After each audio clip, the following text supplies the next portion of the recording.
Checking audio at 1 2 3 4. Checking audio at 1 2 3 4.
Okay.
Okay, we're going to call the Planning Commission meeting to order and ask you to all please stand for the Pledge of Allegiance.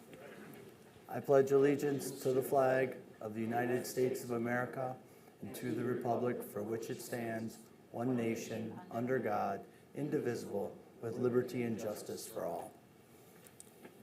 Crystal, if you could help us with the roll call, please. Okay, Commissioner Schulte? Here. Commissioner Krenke? Here. Commissioner Merrick? Here. Commissioner Jahinski? Here. Commissioner Hausman? Here. Mayor Atwell? Present. Scott Hussinger? Here. And then Amy Barrows? Here. And excused Tim Aker and Dan Cahalan. Thank you very much. Dan may be joining us later. If he can make it, he might be late or not able to make it all, just so you know. So when he comes walking in, we don't need to cheer or anything like that. All right, we'll move on to number 4, minutes. Is there a motion to approve the minutes or corrections? I'll make a motion to approve. Second. All in favor, say aye. Aye. Opposed? Abstentions? Passes. All right, we'll move on to 5, citizens' comments on consent agenda items. Is there any citizens' comments on the 2 items on the consent agenda? Any citizens' comments? Seeing none, citizens' comments for the consent agenda are now closed, and we're on to the consent agenda. Is there a motion for the consent Motion agenda? to approve the consent agenda as presented this evening. I'll second. Go ahead. Scott. Second. Is there any discussion? Hearing none, all in favor say aye. Aye. Opposed? Abstentions? Passes. All right, number 7 is for public hearings, of which we have none. Now we're on to citizens' comments on items other than the consent agenda. So anything else that's on the agenda? Are there any citizens that would like to speak to anything else that's on the agenda tonight? Any citizens that would like to speak? Seeing none, citizens' comments are now closed. All right, we'll move on to 9, unfinished business. 9A, DLC 0798953-601 Poplar Path, owner 3 Amigos LLC, occupant Delafield Dental, applicant Ross Hartog, Image 360, applicant requests approval for permitted signage. Amy, you want to give us a quick overview, please? Sure. So the applicant was here at last month's meeting to discuss signage. There were 2 options, one that complied with the 12 square foot maximum requirement and one that did not.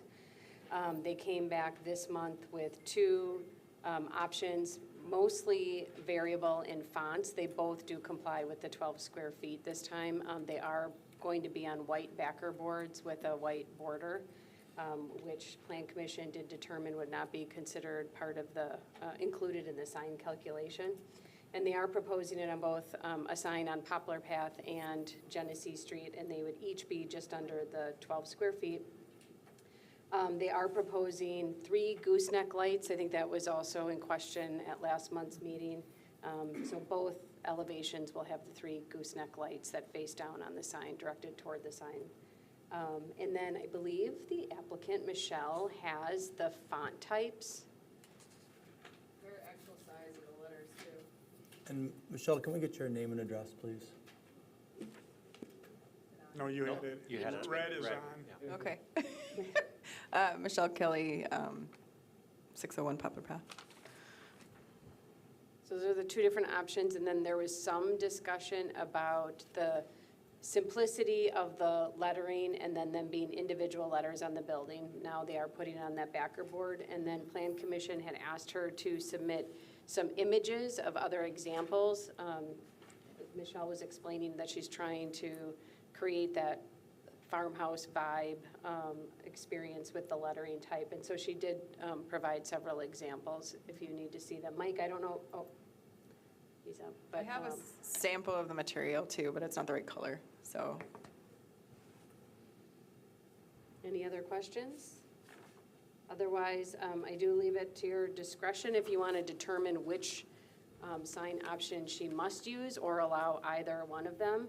And that the sign shall not result in external illumination of more than 40-foot candles when measured with a standard light meter held perpendicular to the sign face at a distance of 10 inches from the sign. Do you have a preference on which style that, if you had to pick it right now and say, this is what I definitely want on the This building? is the one that I wanted. It's a little bit more delicate, but it's more like the market style letter. The one I like. That's the one I Yeah, like too. me too. I like that.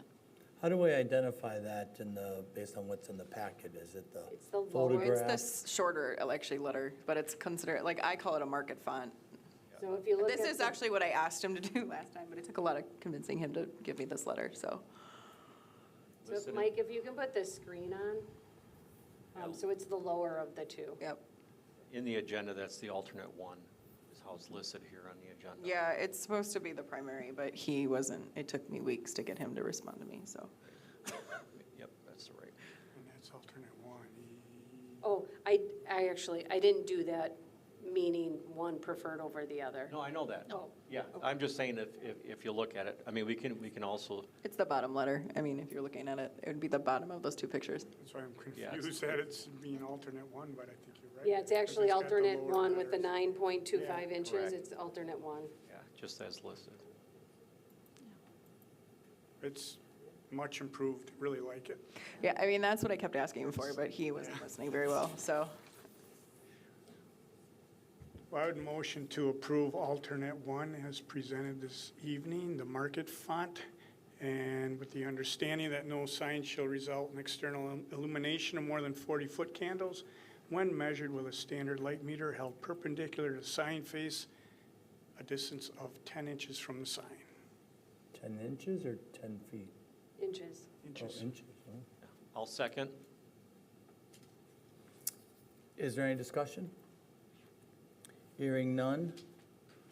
All in favor say aye. Aye. Opposed? Abstentions? Passes. And then you know your BPO was on the consent agenda, the business plan of operation was on the. Yeah, and that was approved. Yeah. Can get the drill going now. I think you're done. I think you're done. It's been a journey. Thank you. I can hear the drills now. Oh, boy. Fireworks. I think it's just water. It's very wet. It's been a long 2 years. Thanks. All righty. 9B, DLC 0798011, 638 Milwaukee Street, owner Delafield Properties LLC, and Melinda LLC, applicant Andrea Johnson, representing applicant, is requesting site plan and appearance review for exterior window, door, and awning improvements to the property. Okay. All right. Amy, if you give us overview, please. Sure. So this property is in the southwest corner of Milwaukee Street and Oneida Street. It is in the CBD1 Central Business District. It is used for business purposes. It's the building with yellow siding and brown trim work right on the corner. It's a two-story building. The applicant is proposing to replace the two windows on Milwaukee Street with the idea of trying to give it a more commercial feel versus a residential feel. And then they're also adding an awning in the southeast corner. So she has an image here on the screen. Mike, if you want to put my screen on. You can see the blue tape on the windows on Milwaukee Street. And then the door in the southeast corner is also identified with the new awning. The awning's going to match the trim work of the building, correct? The coloring of it. And then at the time of application, it says that it might be canvas or metal. Was a decision made? Not a decision yet, but most likely. You have to put the microphone on. Press the button on your mic. And we're going to need your name and address. Andrea Johnson, 624 Sanctuary Lane in Delafield. So I'm sorry, can you repeat yourself regarding the awning, just for the record? You push the button again. Oh, just push the button. Just leave it on. Okay, don't touch it anymore, just leave it on. Take your finger off of it. The awning is most likely going to be canvas, but I looked at different sizes and they're all custom order. So Okay. I didn't know if there was a preference, but either way I could have taken it, but most likely canvas to make it simple. Okay, so the plan commission may or may not want to comment on that. And then the doors will be repainted to match the new awning color. And again, I think I already stated this, but the applicant would like to make the changes to make the building appearance match the use commercial rather than the residential use. The colors and design, I mean, there's not a whole lot of change. They do appear to comply with the downtown design guidelines, generally speaking. So it's a matter of your discretion. So basically, the windows remain the same amount of area. It's just a single pane of glass with no up and down action or left and right action. He can give you the particulars of it. He actually drew a little bit more of that to just show you. It's about the same square footage as the windows that are there now.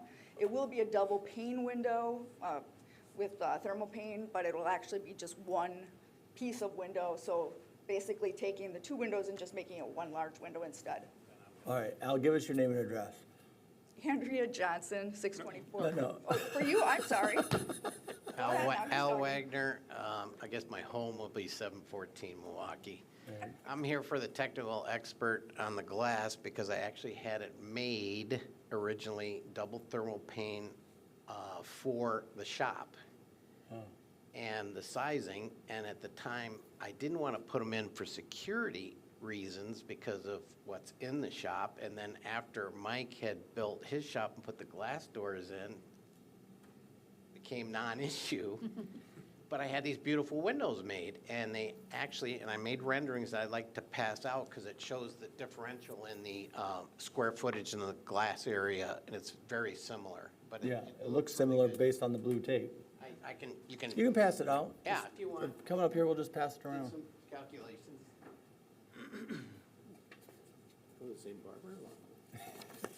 And the report does say single pane. It should say single panel. It's one big panel. So I apologize because they mean two different things. Well, that'll look nice. Thank you. Thank you. Thanks.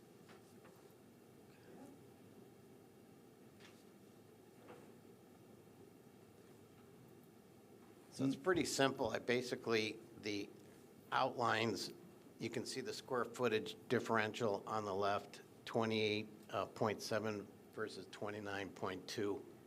They're almost identical. When we're going to use the same header over the top, so the height of the window will be the same. It's just going to drop about 6 inches lower. The issue I noticed from watching out of my office is everybody comes up to that corner and they're on their tippy toes looking to see what's in the window. So this would nicely correct that, and it would really make the building much nicer looking with those two large windows, and they're repurposed because I already paid a lot of money and they're correctly done. Double thermal pane and tempered because I didn't want, if for some reason a BB or something was going to hit the glass, it wasn't going to shatter the whole pane. So on a technical note, if everybody understands what is presented, I hope that it makes sense to everybody. And you can see the center post there is the existing, and that would be removed, and I discounted that square footage in the actual glass area. Any questions? Great. I have a question. So what is on that first floor now, just out of curiosity? Is that residential, or what's current use? It is commercial. It was an accounting firm, and now I'm actually showing it to other businesses to rent it, but everybody basically had the same concern, is just, are the windows gonna be big enough? Because for retail, it's too difficult to really see inside. So maybe with these windows, you might move more towards a retail type Yeah, that, renter it in being there. mixed use and other property that I have on Waukee Street being mixed use, it's nice to have a little bit of a business district where people walk into the stores and such there, so that's what I wanted to kind of keep going all the way to that corner, which is really where the people, when they shop, kind of where they walk.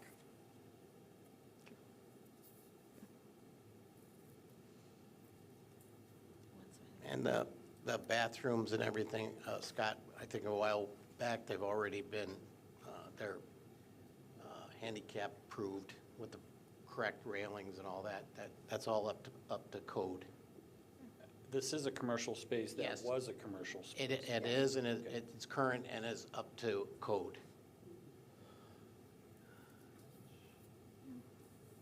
Any other questions or comments or concerns for any of the commissioners? architecturally wise or location wise or anything? Do we have any other buildings, and I should know this and I don't, with a similar type of awning, a canvas awning like that? I can't think of it, but we may. Scott, do you know? I don't know. None are coming to mind, but if we walk through downtown, Yeah, we I could know, probably I should count know. 5. There's Right. there's a building that I have at 630 Milwaukee Street, and it's got the black awning over it, and it's like country boutique. So that's a few doors down, and that's black awning. That's been there. Canvas? Yeah, it's canvas, and it's always been there. I think, isn't Kowalski canvas? That's I think what so, I'm thinking. yeah. Canvas? Yeah, I think Yeah. that's what we approved. It is. That's So definitely what- that- canvas. Is that the standard out canvas then?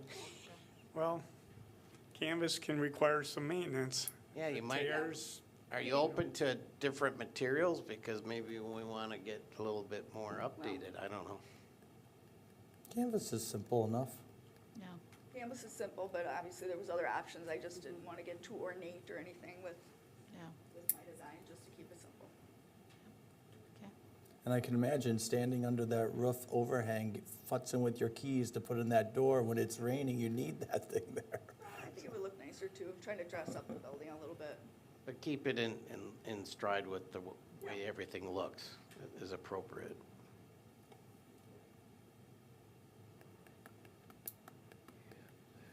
Otherwise, looking for a motion. I'll make a motion to approve the plan as presented, so long as the awning itself is mounted at least 7 feet above the ground. I'll second. All right. You good with that one? All right, all in favor say aye. Aye. Opposed? Abstentions? Passes. Thank you. Thank you.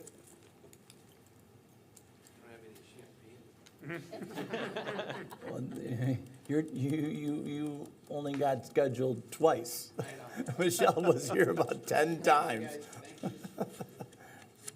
Okay, new business. I'm going to skip 10C. I'd like to come back to that item after we have our longer discussion about auxiliary buildings.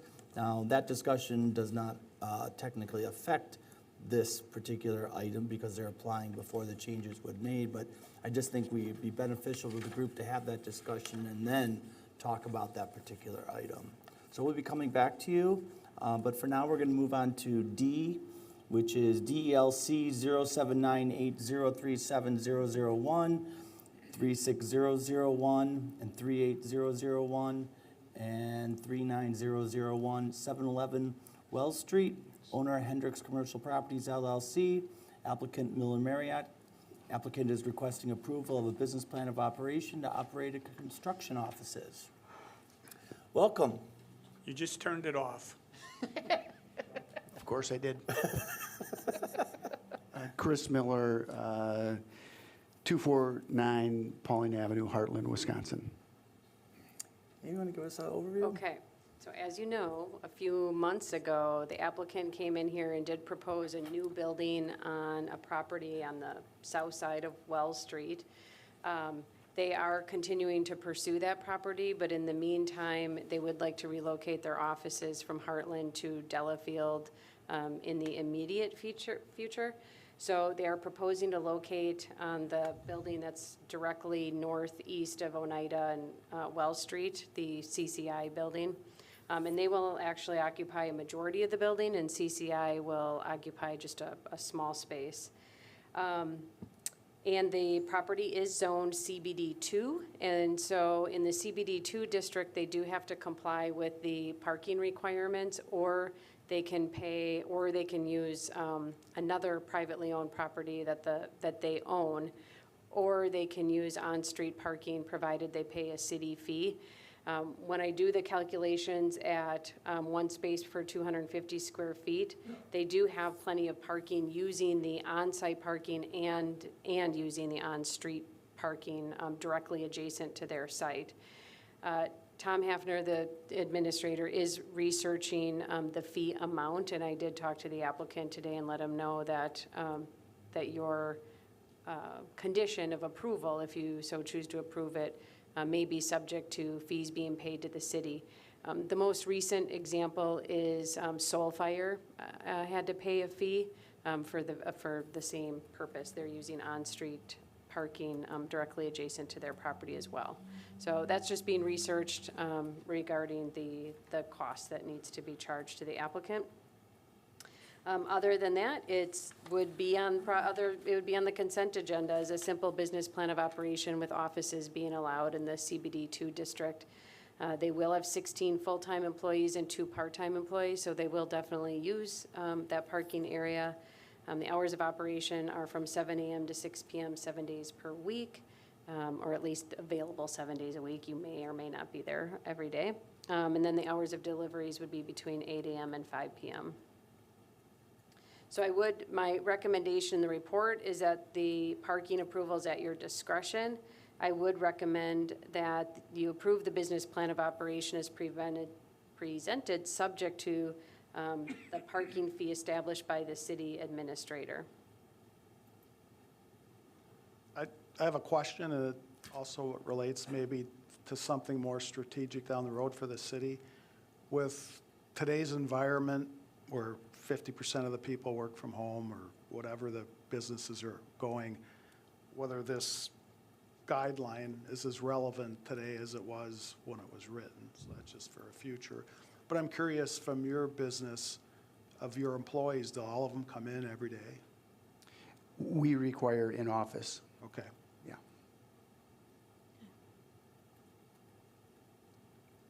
And the basic use is similar to what you've described in the past? It's identical. Ironically, this just came available. I got a call from Hendricks that this space had come available. Honestly, we are just out of space right now. We've been trying to find some options for ourselves. And it allows us to take some time on the new building. So, and it happens to be right across the street. So it's funny how things happen. And as soon as it became available, we jumped on it. So you're understanding and okay with the parking I am, fee? yes. So can we approve this and have a contingency on staff working out that? Lisa Tom is still looking into that. Yeah, I would recommend that you make your approval subject to a parking fee being paid established by the city administrator. Okay. And that's the park on the street or? Yeah, For- so basically yeah. it's city right-of-way, the parking's in city right-of-way. Okay. If they want exclusive use of it, there is a mechanism within the code that allows that, but it requires a fee. Okay. And to my knowledge, when we used it about 4 years ago, that's the first time we've ever used that fee. So it's not fresh in our minds as to exactly how it was computed and how we exactly charged it. And it didn't come up until very recently, so we just have not had the time to do our due diligence on it. That makes sense. Is there ever an assessment, if I recall, where this is located? You know, there's Wall Street Tavern, Elmito, correct? Do you ever do an assessment as to whether they're taking places from people who would come to have lunch, et cetera? I mean, Well, it's kind of a separate topic, Okay. probably not really on this particular agenda item. So those properties are in the CBD1 district, and parking is not required because it is in the core downtown area, and there is municipal parking lots nearby. There's some parking near this property as well, but this is in that next tier of CBD2, which is a little bit more transitional, and it does require the on-site parking with this one allowance. Most districts don't have this allowance, so it is a benefit. He has, just for clarification, they have 14 on-site parking stalls. Based on their proposal, they're required to have 28, so they need to use 10 on-street parking, and there's 13 there's 38 available to the property. So there's plenty available, and they would meet the standard. Well, I'll make a motion to approve the business plan of operation as presented, subject to the fee being set by the city administrator. parking parking fee established by the city administrator. I'll second. Okay, Crystal, you got that for sure. Amy, does that meet what you specifically were asking? Because If it ends up being a number that's unrealistic to the applicant, he can always come back to Plan Commission. you're good with that? Okay. All right, is there any discussion? Hearing none, all in favor say aye. Aye. Opposed, abstentions, passes. Thank you. Thank you. I'm glad it all worked out. All right, EDLC 0787042001, 1021 Lake Drive, owner and applicant Glenn and Sharon Jones. Applicant is requesting feedback regarding a conceptual presentation to allow the temporary placement of 2 residents on a single property. You guys want to give us your name and addresses? Is this on, or do I hit a button? No, it's Red on. means It's on. I don't want to mess that one up. My name is You're Steve. on, you're on too. My name is Steve Page, W315N823 Huckleberry Way, Delafield. And Dave Remke, 2160 Old Lantern Circle in Delafield as well. All right, Amy? Okay, so the property's on the south shore of Lake Nagawicca. It's east of the Bleecker Street Boat Launch. And the applicant is proposing to keep a portion of the house while constructing a new house. So for a period of time, there would be 2 residences on the property, not 2 occupied, but 2 constructed. There are no ordinance provisions that exist that would allow this type of scenario. The applicant in his application materials does refer to section 52-13, which allows more than one principal building with plan commission approval. That section of the code has been removed from, at a recommendation of plan commission and approved by common council. So that is no longer an option. So I guess there's a couple of things. One, to consider whether or not it's reasonable to temporarily have 2 homes on a property. And if that is the case, a text amendment would be necessary in order to accommodate that. And at a minimum, I would recommend that there be provisions in place to ensure the removal of that second residence within a certain time frame, and deed restrictions and a financial assurance to make sure that that removal happens.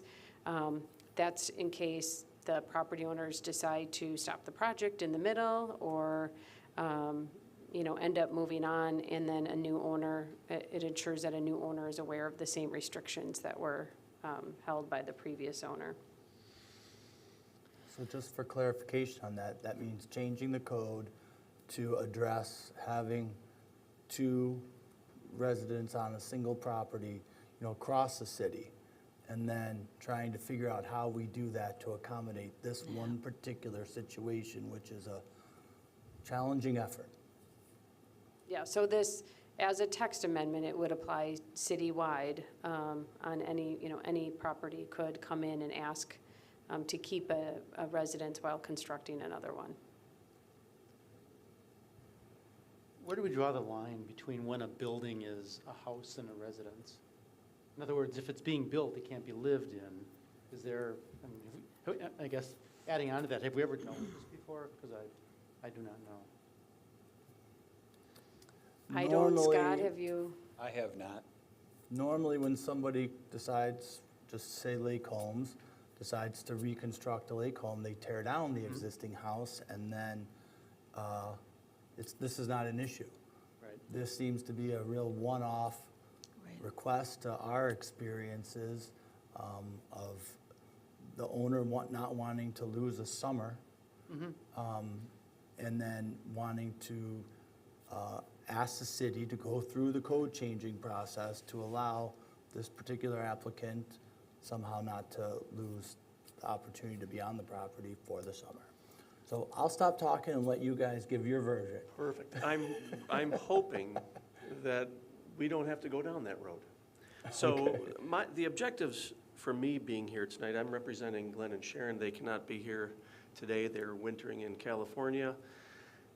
I missed the Sunday deadline. I didn't realize there was one to have them represented via Zoom call or YouTube or somehow electronically.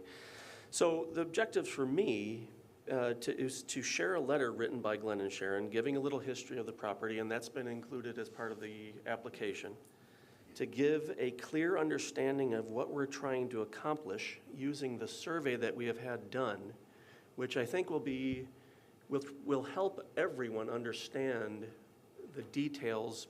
You know, when we started this, we didn't have the survey done. I think there may have been confusion on how we were going to go about doing this. So I think that's going to help. And I want to inquire about the new ordinance and how that may help, the verbiage that is now, because we were at 5213, which is now gone. We are 6 months too late for that, apparently. My understanding is section 5212 now encompasses everything. And I think there's some verbiage in there that may help. So I'd like to go through that. And then I want to have, if all else fails, have a real clear understanding of the next steps and the approximate timeline if we do need to move forward and try to change code or have a text amendment or whatever that looks like. So step one, are you able to put up the letter? I don't know if you guys have all had a chance to read the letter. Yeah. So you have you know, long story short, you know, using their words, their aging grandparents.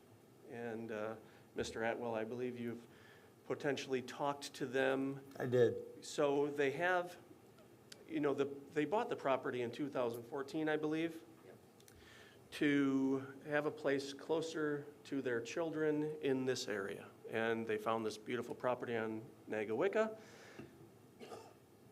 You know, they want to utilize as much time as possible with their grandchildren and their children on the lake. They do not want to lose a summer. Now, would it be easy for them to find a different place to live for the summer?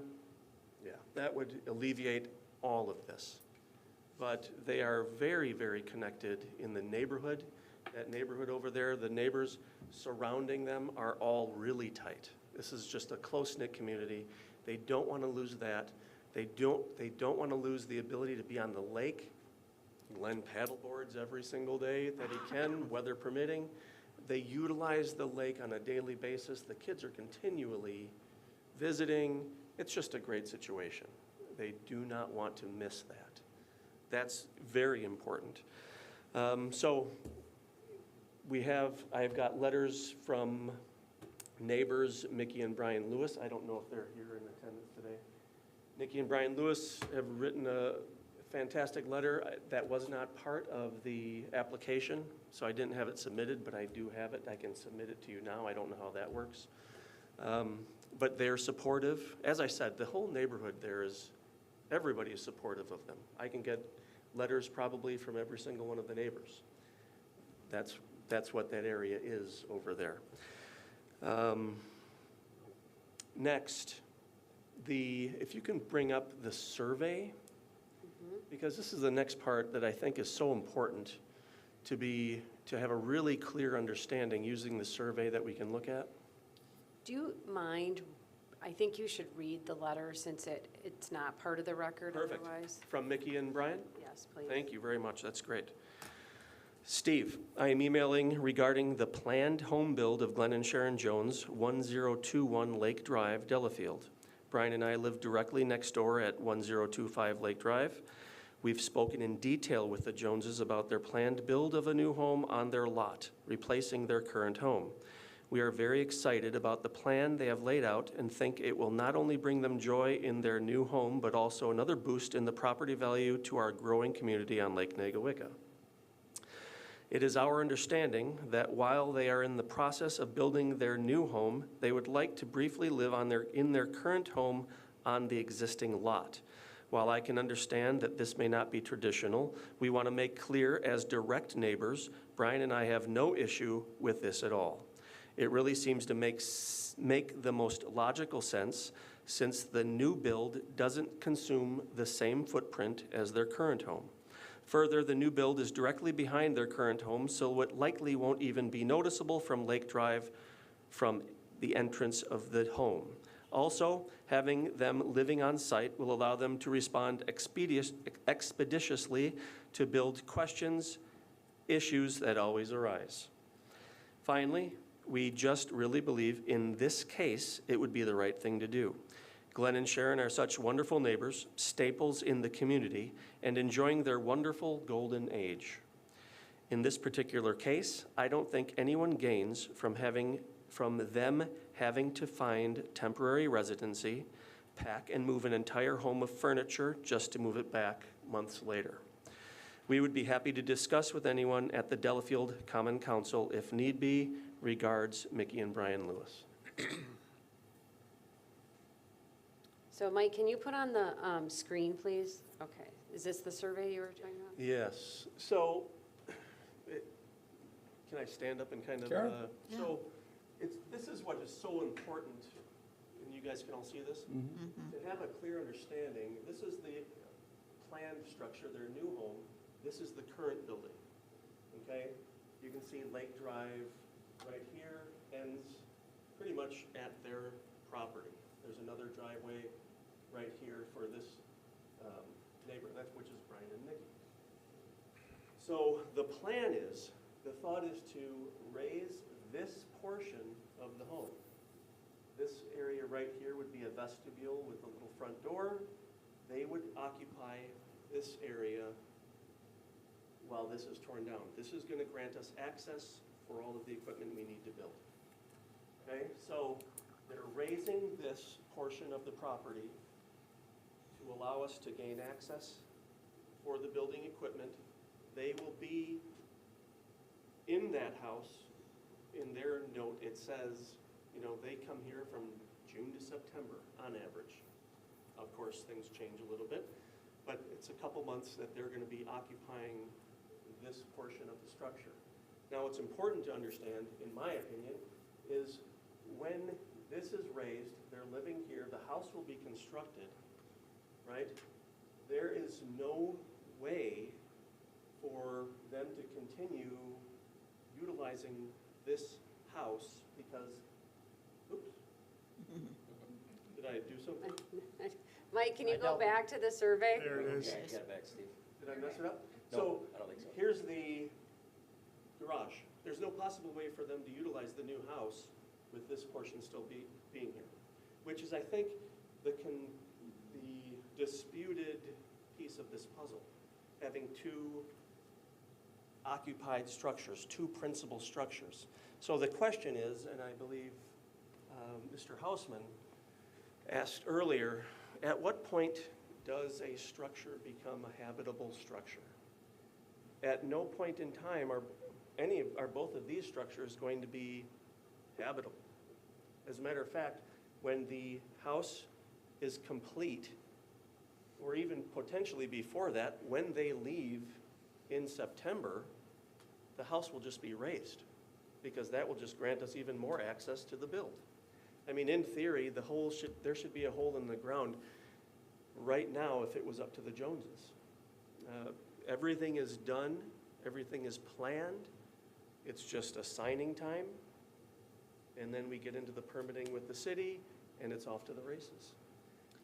The main question is the words, two habitable structures, which brings me to the next point that I wanted to share. Does anybody have any questions about how we're trying to do this?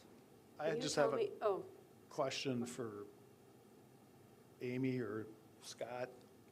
Just to be clear, so the statute right now that exists, not the one that we removed, but what's on the books that says they shouldn't be able to do this, and is the wording such that there's an effect, it's not applicable? I mean, this is probably going to end up being a better question for the city attorney. It doesn't say habitable structure. It says that this zoning district is limited to a single-family residence, and you're allowed one principal structure. Okay. So I guess it's a question of, like, I don't know the square footage of the building that you're leaving that they're gonna live in temporarily. I would imagine it is, if it's 1,000 square feet, I would be surprised. So there's, so what they're constructing is clearly a resident. They're building something that will become a residence. Whether it's habitable or not is not something that the city looks at in regarding to the provisions at hand. The structure they want to keep behind, I don't know that it will meet the minimum size requirements, Scott. I don't know. So I'd have to look at, I don't usually review the single-family residential districts, but usually they have to be like 1,100 or 1,200 square feet, 1,400 square feet total. So To your first point, it sounds clear that this body is either going to have to recommend a code change. yeah, the only exception to that would, I think, would be if the city attorney is able to find a way to not call one of them a single-family residence for a period of time. I mean, the hard part is, like, it would be one thing if they were constructing an outbuilding, or they could build something and call it an outbuilding temporarily if it was less than 1,200 square feet, or whatever provisions are in place when they come in and get that permit. But once it's more than 1,200 square feet, you need plan commission approval to have an accessory structure. We all know they're not building it with the amenities as an accessory structure. It's going to have plumbing, electrical, and sleeping quarters and all of those things. So this has been vetted by staff, and I do think it would require the attorney to. Couldn't it, I don't want to oversimplify this, but if they're leaving in September and the new house is getting done, or could you just hold off on the occupancy permit till that other part is demoed? Make it contingent upon. Yeah, the raise it just of- seems like you could do this real simply by, hey, you don't get an occupancy permit until you demo the existing house. I'm a little concerned about the blanket text amendment covering the whole city. And it just It's seems an like, arduous, it could be, it's gonna take 2 to 3 months, right? By the time we do public hearings and well, yeah. you're looking at a minimum And it's 2 to just- 3 months to go down that path. But just we're seems trying, like- we're trying to follow what the code says, and it basically says you can't have 2 single-family residents on the same lot. Well, the staff's interpretation thus far, including the city attorney, is that they'd be living in something that would be considered a single-family residence, and they'd be constructing a single-family residence. Therefore, thus far, the opinion of staff has been that's 2. So ask the Dan's, planning commission how they'd like to proceed. Dan's suggestion, which I think is a good one, to me relates to what you were talking about, Amy, and I'm wondering if maybe a step before this group going down this long road is to get an opinion on Dan's suggestion and get an opinion on what they described from the city attorney to see if it would be reasonable from his perspective to allow it to go forward. And I'm sure he would say, and then anybody in the future would have to meet the same exact criteria, et cetera, et cetera. And oftentimes, there's not a volume of those coming down the road. Are you referring to a text amendment or? No, I'm referring to, would we be better off postponing this discussion until next month, where you could get an opinion from the city attorney on Dan's point and on the points that they're raising? We could certainly do that. What I would do, just so we don't delay this too much, because if the city attorney, if the city attorney says we can come up with another mechanism to allow this to happen, then so be it. He actually just would simply not have to come back to Plan Commission, likely. But if the answer ends up being a text amendment is required, it would be good to get your suggestions on how the text amendment should read so that we can come up with proposed text next month and schedule the hearing. So if he does a text amendment, it's a minimum 3-month process. They actually have to apply for the text amendment. The language has to be submitted and considered by Plan Commission. Then you schedule a public hearing. Then you have the public hearing and you make a recommendation to Common Council. So I would just not, if the attorney ends up saying a text amendment's required, we're gonna be back at ground zero next month. So at a minimum, I would recommend providing me with maybe some potential language. That would get them on a path of still December through February before you'd get approval, If it has to go to the. if it has to go through a text amendment. So- But if the attorney says it doesn't need one, then we just wouldn't bring it back. And that's a best case scenario. If it goes to the text amendment, right. So the hope, obviously, is that that doesn't have to happen. Just trying to be but- transparent so you know what yes, you're sir. getting into. Yes, sir, thank you. The most important piece of this is that, again, it goes back to the two habitable structures. At what point does a home become habitable? We are not granted occupancy. Glenn and Sharon will not be granted occupancy until every piece of this is done with the city. And Mr. Hussinger, you know, I mean, granting the occupancy is a big deal. I mean, there are a lot of criteria that have to be boxes checked, taken care of before occupancy is granted. So is occupancy then? Is that when it's considered a habitable structure? That is, to me, the gray area for this whole thing, because they are not going to be living in this house until occupancy is granted. Therefore, is it really two primary residences? When does it become two primary residences? Mr. Jasinski, I appreciate your view of this, you know, not trying to cover this whole thing with, you know, one giant blanket. This is a very specific case. And to that end, I have, you know, following the code, you guys are all the code professionals. Holy cow, this was a stretch digging into this, I have to tell you.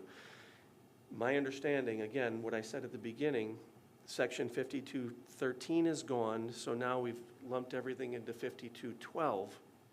5212, letter C, and if you guys don't mind, I'd like to read it because I have a question about it. For purposes zoned, for properties zoned residential or rural estate, any structure used for the principal use permitted in a particular zoning district shall constitute the principal structure. Long way of saying the house, right? The person's residence. There shall be no more than one principal structure on a lot. Very clear. Unless authorized as a planned development or otherwise permitted in this ordinance. So I had a question. What does unless authorized as a planned development mean? So Because that's in my opinion, a planned development would be the building of a house. It's a planned unit development. It's a section of the code. So you'd have to go to that section of the code and Code. meet all of the criteria. I don't think it's not the intent. It's more of like a conservation subdivision. Okay, so you know where I was going with that. I was trying to dive into this code as much as I could, trying to figure out all the verbiage, which is very difficult. So just a couple, I was just going to go down the path you recommended, since I think that's what we've agreed we're going to do. So I have a couple of suggestions. Okay, I just do want to ask a couple things, because it also goes a little bit beyond that. So if you have the two structures on the property, will you comply with all of the zoning standards with the two structures on the property, with the floor area ratio, Scott, open space, setbacks and offsets? I mean, will you temporarily exceed floor area ratio or open space? You know? Because that's a fundamental, that's a separate issue in that they can't approve. I would assume that we would be fine with that, just because of the size of the lot. So that's something we should know as part of this, that calculation, keeping I both mean, there. yeah, 'cause they it's can't 100 feet of temporarily- frontage. I mean, it's a big lot. You know how many square feet it is, ballpark? Is it on the, I didn't see it. It's on the survey, was it on the survey? and the house plans are on there too. Yeah. Sorry, my computer blacked out, so. You mean for the house, Scott, or the property? I think you're talking about the impervious It's easy surface. to Is that what you were talking? calculate the- Yeah, well, it's, there's a maximum floor area ratio provision and then minimum open space that they have to meet to get a permit for any structure. So when they would come in for a permit, Scott would review those numbers. And I don't know if that's been done or not. Well, just looking at the picture, Looks like a big, beautiful house. It's going to be close when you look at both properties. But for a temporary setup, But then you'd have to The include code that doesn't as- speak to You can't- temporary yeah. setup, Dan, You have to be careful too. it doesn't, but nor does it allow exceptions. So, under your circumstance, I understand that they've got a great neighborhood, they have friendly neighbors. It's sounds like it's short-term. I mean, would they tear it down after 4 months? Oh, 100%. And we 4 could have months. that in writing. And we could stipulate, I mean, obviously, they would have zero issues. If you look at section 5212E, you know, there is a list of 4 items, you know, a new principal structure is constructed on the same lot within 3 years of the date, the raised permit issued. There's a raised permit, they're talking about a deed restriction. You know, there's a lot of things that we've kind of talked about that they would have zero issue, and even to the point of some type of bond, a cash bond. They would have no problem doing anything. Yeah, and I think the city at a minimum would want a letter of credit. But my point was that not all circumstances fall under this category. So you have to be really careful about the precedent that you're setting. There are some people that build a house and it might take them 18 months to build a house. And their neighbors might not be happy about them living in a house and building a house and the temporary floor area ratio or open space. They could be doubling the amount of square footage that they're occupying on the property. So it doesn't always work in you know, the scenario that they're explaining, and that's their job, is to make sure what they decide on, their decisions could apply to the city, and they're setting a precedent, and so they have to look a little bit bigger than just what's being proposed here. And They're not always getting partial house torn down and. And I'll just mention it that way, you know, you're tearing possibly half the house down. Obviously, you're gonna look at safety issues and whatever else in there. But my concern on that is you're still dealing with the floor area ratio on that size lot that's unverified at this moment. And then you're building another structure that's considerably larger than it in the back of it, you know, and so that's a precedence that I don't think I've ever seen being asked. I'm not overly in favor of that, I'll be honest with you, because I think that's a wrong precedence to be setting. I think simplifying it, I'm not trying to tell them what to do, but I'll tell you what, simplifying it is tear down that old the current residence, and now you don't have a problem building up a new residence there. And for only 3 months, my understanding is they have children that live in the area. Wouldn't it be awesome if mom and dad or grandma and grandpa hung out with them for the summer?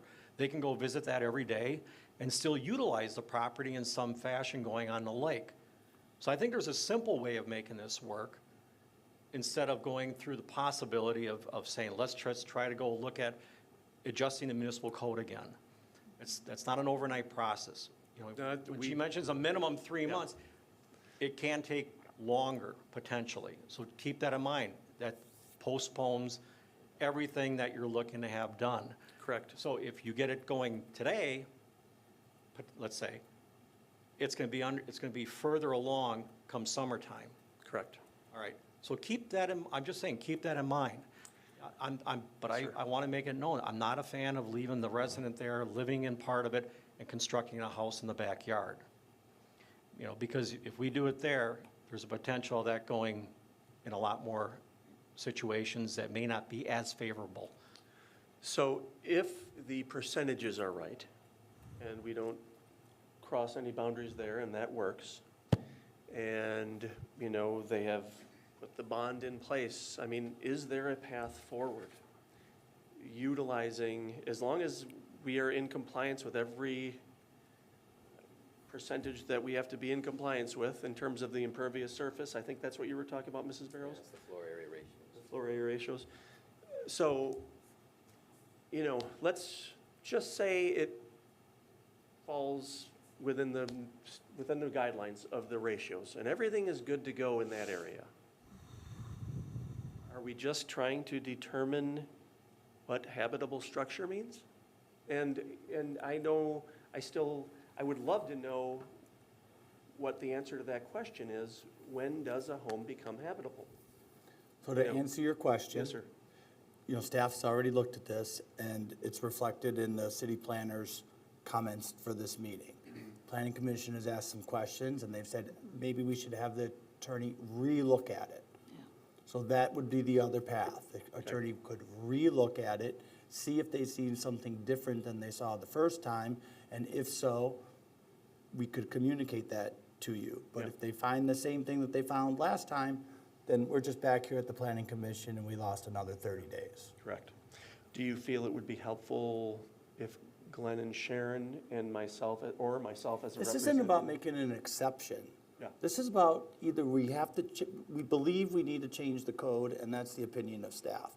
There isn't an opportunity for an exception here. Either we change the code or we don't. Or potentially, the attorney is going to change her mind on what she said before.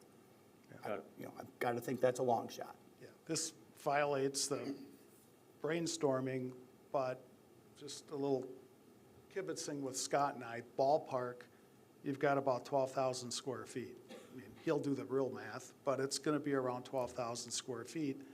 And once you do the real math, if it's 13, it's over, right? On floor area ratio, because I don't think we were going to modify floor area ratio for the language, or maybe you were thinking we would. 12,000 square feet floor area, that's Right. too. If you look at those two buildings. The lot size? Is about 30,000 square feet. 3/4 of an acre. Yeah. Oh. So 40% of that Oh, is 12,000, and just the eyeballing it up there. I would think they're not over that floor area ratio. I think it could be close. Floor area ratio is just the square footage of all of the Right. building area. You're not at 12, are you at 12,000 No. square feet? No, for both?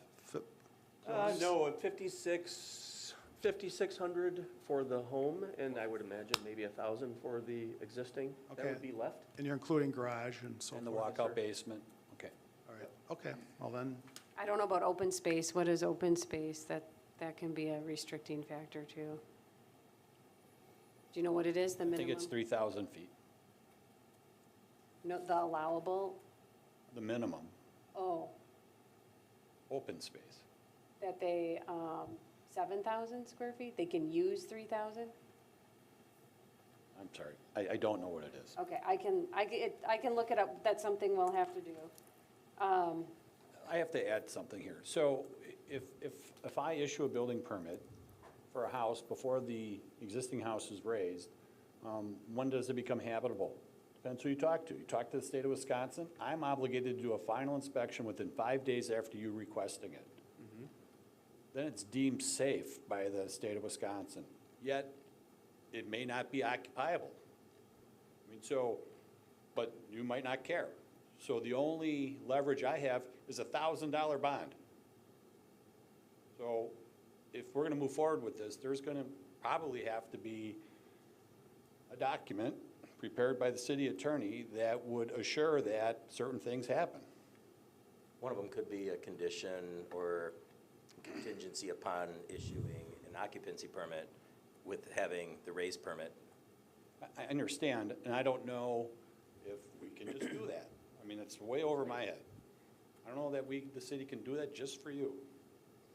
Well, and that's where I think it's important, if they do have to, if you support this and they do have to come for a text amendment, we're going to want to put provisions in the code, such as a deed restriction explaining that the building does need to be removed within a certain time frame, that has to be removed prior to occupancy or within 30 days of occupancy, and that they have to supply a letter of credit plus 15% for demolition, the cost of demolition. At a minimum, I would recommend those things be added to the text. In addition to that, I think like their particular circumstance, you may want to add that they have to remove it in 5 months or whatever. Like it could, the text amendment could be open to the Plan Commission deciding how long they can keep that structure there. I would propose, That's if that's the avenue that you want them to, I think other you should question, let them know if you support that or not. the other question that just occurred to me, this is going to be a construction zone. And I don't know what the kids, let's say the kids were 6 years old during the summer, they're going to be living in a construction zone. Is there any liability for the city on that? Proving it? It's a good point. Yep. You're going to have to cross the construction zone to get to the lake. Yeah, Well, that's- like I said, the neighbors are, they would just. So, I did have one additional question, and I know you guys had a brainstorming session to put together, what we're talking about tonight on the application, right? Well, the With plan this- commission did With the not, city just- attorney. Yes. So my question was, do you feel that will the city attorney watch this and have a deeper understanding potentially of what they're trying to do versus, you guys sitting and looking at looking at the application, which doesn't give, the all-encompassing view that we've kind of laid out today? Would it be helpful, or will that person look at this video, the YouTube, just to have a deeper understanding when she makes her decision, or the person makes his decision?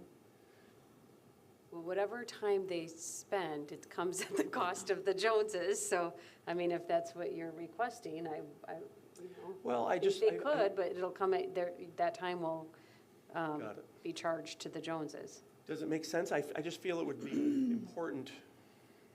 I feel this meeting, me being able to share with you the Joneses' thought, the letters, showing on the survey exactly what they're trying to do, gives maybe a deeper understanding of this whole entire project versus, when you guys were sitting and looking at this in your brainstorming session. I don't know that you had as deep an understanding of what we're trying to do, if that makes sense.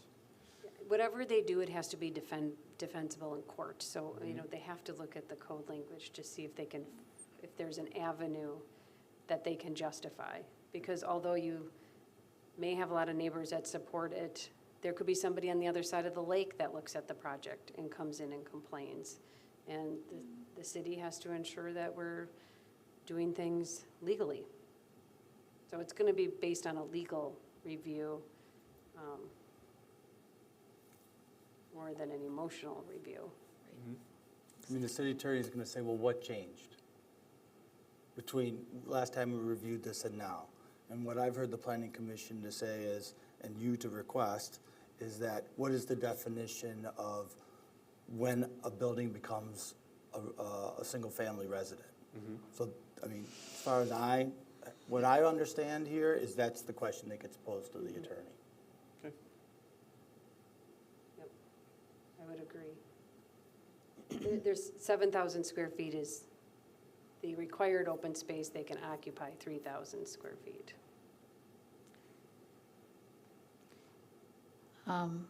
If that's what the planning commission ultimately decides, because we're in discussion, right? We haven't had a motion and we don't have any action, so. Well, I'll just throw it out there. I don't like this, where you have someone living on a piece of property and construction is going on. It's going to fall during I can see it falling during the warm months when the construction is going to be taking place, and you have someone living there. I, for one, come from a construction family. My father was an iron worker, and safety is number one. Even when I have someone come and work at my house, I'm always watching them, and I go out there and I tell them when they're doing something wrong, because safety is number one with me. And doing it this way to me is just not safe.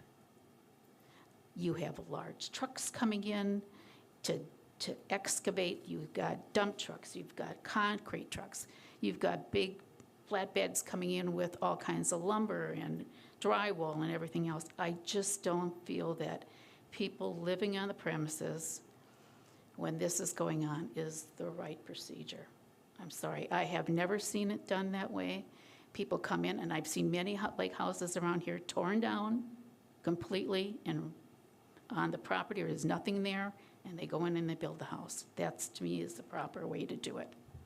I would just counter with, I did a whole house remodel with 3 additions, and we stayed in the house the whole time.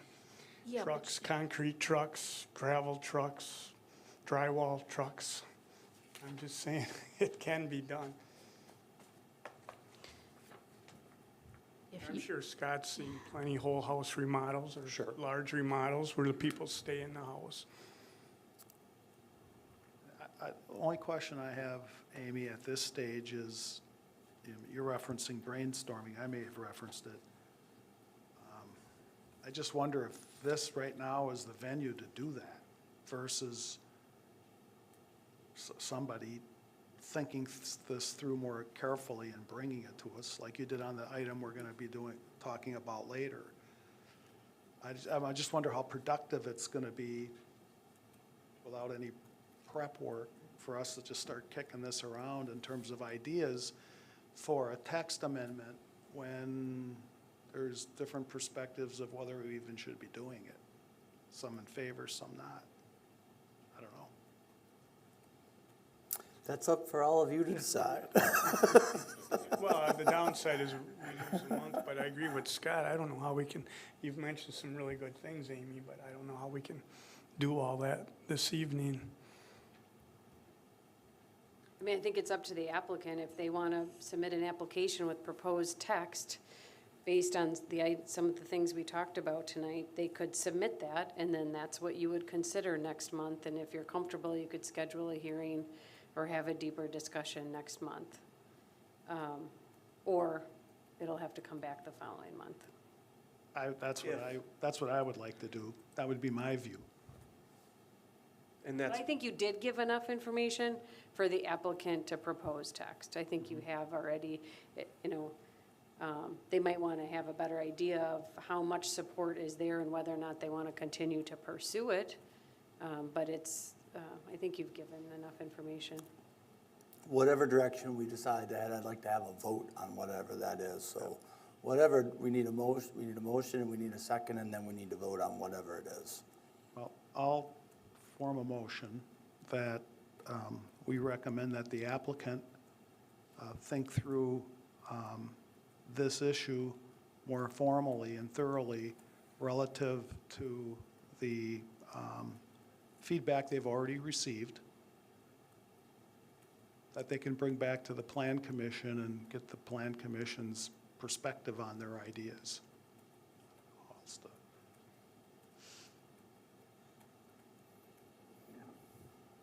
Is there a second?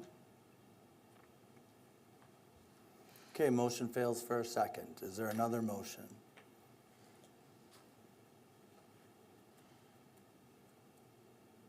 can I make a motion? No, you can't. I mean, you can make a motion to deny, you can make a motion some different way than the other option is some other verbiage along the way Scott was heading. Well, and actually, I just want to make sure it's clear. This meeting is a preliminary concept presentation. They did not submit a formal application yet. So you're not denying an application. You're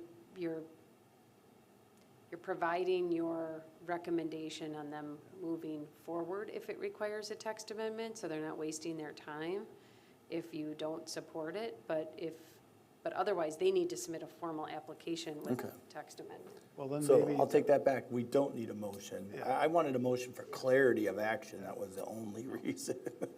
So we were all agreeing what we were asking. And all this is based on whether or not the lawyer will potentially change their mind, which is what obviously we would hope for. There's some possibility of that? And at the very minimum, I would like to see the attorney take a look at, re-review the paperwork that's submitted, have the attorney watch the presentation for the applicants, the representatives here for that, and to give their best opinion of where we stand today and possible avenues of what could possibly take place, in what direction, give some recommendations that way.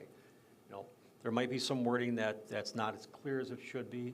I don't know, but let's see what they say. It'll help us at least formulate an opinion going forward if it helps your application. When they submit an application. Well, that's why I said it that way. Because, nothing's been submitted formally, so you're trying to get a direction on what could happen and what couldn't happen. So this is where I think it's a good standing for the city to look at, to give us something to think about going forward with that. And then we'll have a determination. And then we can make some level of determination to help and say, this can take place or this can't take place based on this reasoning. I think that's all we can ask for. I think that's the right course at this point. Okay. We appreciate your time, guys, too. We are coming in just to kind of fact find, and, you know, the customer looks at it as a little bit more common sense than it is more, you know, It's clarity unique. and everything. Yeah, but we understand that it's not, from the builder's perspective, I'm actually one of the owners of the company, and we build several homes in the city of Delafield through Victory Homes, and, you know, we don't have issues. You know, Scott, you're great to work with. Everybody's great to work with. So we do plenty of lake homes as well, and every time we've done a tear down and a new build. We're here somewhat representing the client, or we are representing the client in their wish for an exception / better understanding as they go through their mindset of, do they tear down and look at Plan B, or ideally they'd like to stay in the home and do what we've asked. So we're doing that on their behalf because that was their wish, and, you know, that's clearly why we're here. So. Great. Anybody else want to add anything else? All right. Well, thank you very much for coming in. Thank you for your time. Okay, we'll move on to F, DELC 07870420001. Oh, sorry, that's the one we just did. DELC 0782001001807 Nagawicka Road. Owner Walker's Point Property LLC, applicant Peter Damsgaard. Architect, applicant is requesting permanent signage to advertise the Commodore Restaurant facility. You guys want to give us your name and address? I think we got mics on. They're all red. You guys are good. Peter Damsgaard, N58 W6181 Columbia Road, Cedarburg, Wisconsin. Good evening, Keith Trafton, West 331, South 565, Aaron Way, in the town of Delafield. Okay, so some similarities to the last one here, so. Strikingly different. It's complicated. Not this first one, hold on, there's 2 agenda items, let's keep it simple. We're good on the first one. So Amy, Okay. could you help us with an, oh yeah, I'm sorry, the first one's, yeah, You're easy. looking at number 2, Ken. Okay, so hopefully you're all familiar with the Commodore construction that's taking place at the old 7C site. The applicant's just here proposing to install a freestanding sign in front of the building. It'll be directly, well, you can see it on the picture, directly in front of the entrance of the building, about 8 feet wide, 4.5 feet tall. And the face of the sign will make up about 29 square feet, and it'll be made of a foam board with painted wood appearance, and the logos and letters will be that same raised foam board.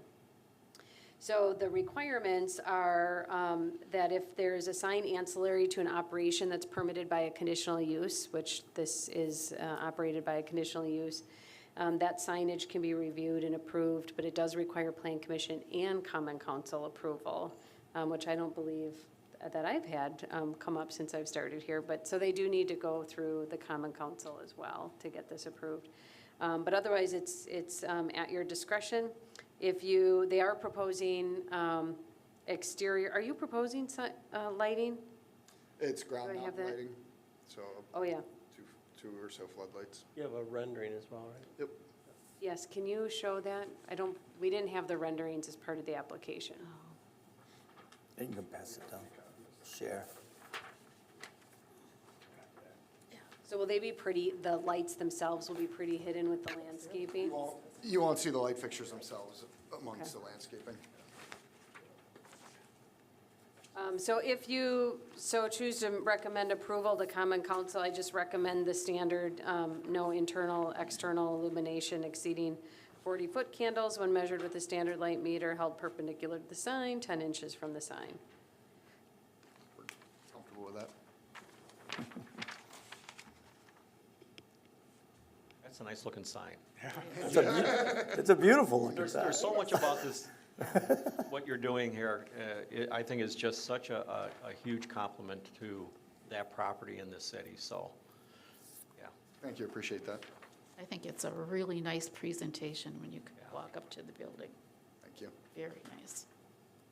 Not hearing a motion. Well, okay, then I'll, well, I thought in case somebody else needed to say something. But anyways, then I'll make a motion to approve the sign as presented, subject to review and approval of the exterior lights and subject to common council review and approval. No sign shall result in internal or external illumination of more than 40-foot candles when measured in a standard light meter held perpendicular to the sign face at a distance of 10 inches from the sign. I'll second. Oh. I Houseman think got somebody it. did. All right, is there any discussion? Hearing none, all in favor say aye. Aye. Opposed? Abstentions? Passes. You're betting 1,000, Pete. Don't jinx me. And you're up next again. So we'll move on to number 11, comprehensive plan zoning and ordinance revisions. 11A, discussion and provide feedback and possible schedule a public hearing regarding request for Peter Damsgaard, architect for the Commodore, to amend the City of Delafield zoning ordinance to allow for off-site signage larger than the current zoning ordinance allows. Amy. Okay, so Mike, if you can put the screen on, that would be helpful. All right, the applicant is also proposing an off-site sign located in the northwest corner of Nagawicca Road and Highway 83, outside of the right-of-way and Vision Corner easement. However, the code does require that off-site directional sign that's proposed on a residential or agricultural property not exceed 8 square feet in size. The applicant has suggested that 8 square feet is way too small for the traffic passing on 83, and so they'd like to exceed that requirement. The code also says that an off-site directional sign on properties that are commercial, where the property where the sign is commercial, that those can't exceed 22 square feet. The applicant's proposing a two-sided sign that'll be 30 square feet, so it exceeds both requirements. And it otherwise is pretty similar. Is it the same size as the others? Yeah, well, maybe just slightly taller. Yeah. 8 feet wide by 4 feet 8 inches tall, 30 square feet in size. And that does not include, I don't know if I can get a good, it doesn't include the directional arrow at the bottom of the sign, and it would also be illuminated. Internally lit. Correct. This one would be internally lit, which that they can do. So they don't, if you support the proposed off-site signage, they would need to pursue a text amendment from the sign area and possibly setback. We do need to get more advice from the city attorney as to whether or not you can waive it. You usually can waive setback, but there is a provision in the code that might be conflicting. And then I almost forgot to mention that the code also requires that directional signs include the city letterhead logo, the sailboats, in a rounded cap area at the top center of the sign. And they would also like to have that excluded as a requirement. So I think there's just some concern about the city, approving this request, that off-site signage could be requested on several properties just to gain additional marketing access. So if you do support their proposal and you do want to recommend approval, you may want to consider some requirements that would limit the circumstances in which somebody could propose off-site signage of this size, such as it has to be along Highway 83 and to support non-conforming And a conditional use on Lake that is subject to a Nagawicca. conditional use. I mean, there's some things that could tighten it up a little bit so that you don't have larger signs all over the place that aren't related to the use of the property. Amy, could you clarify, if this sign were 30 square feet, would it qualify for the other provision you mentioned?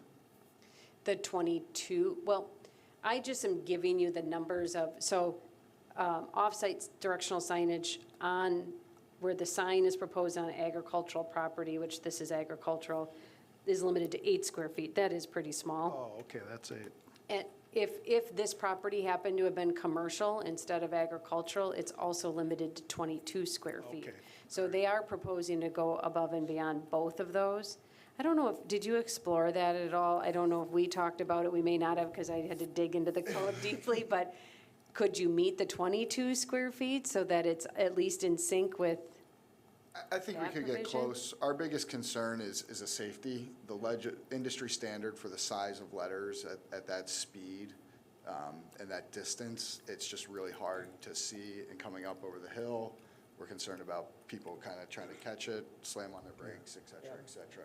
So that's really what's driving the size for us. If we were at that 8 square feet, our letters would be a max of about 2 inches, which would be akin to maybe You're talking 22 square feet, right? But if we're talking 22, I'm not gonna say we can hit it exactly, but I think we're much closer. Because the only thought I had is, unlike, a restaurant off the interstate, people are looking for this, right? They're not coming here and saying, oh, there's a restaurant and turn left. So that might, 22 square feet, and it might even mitigate the safety, because 45 miles an hour, people are already have it in their phone and they're looking for it. And that might be the way to go on. So if I could elaborate a little bit on this issue. Just for clarification, my role as CEO of the Barlaw Restaurant, so we partner with David and Jay, and we'll be operating the restaurant. And we're delighted to be here, excited to be here.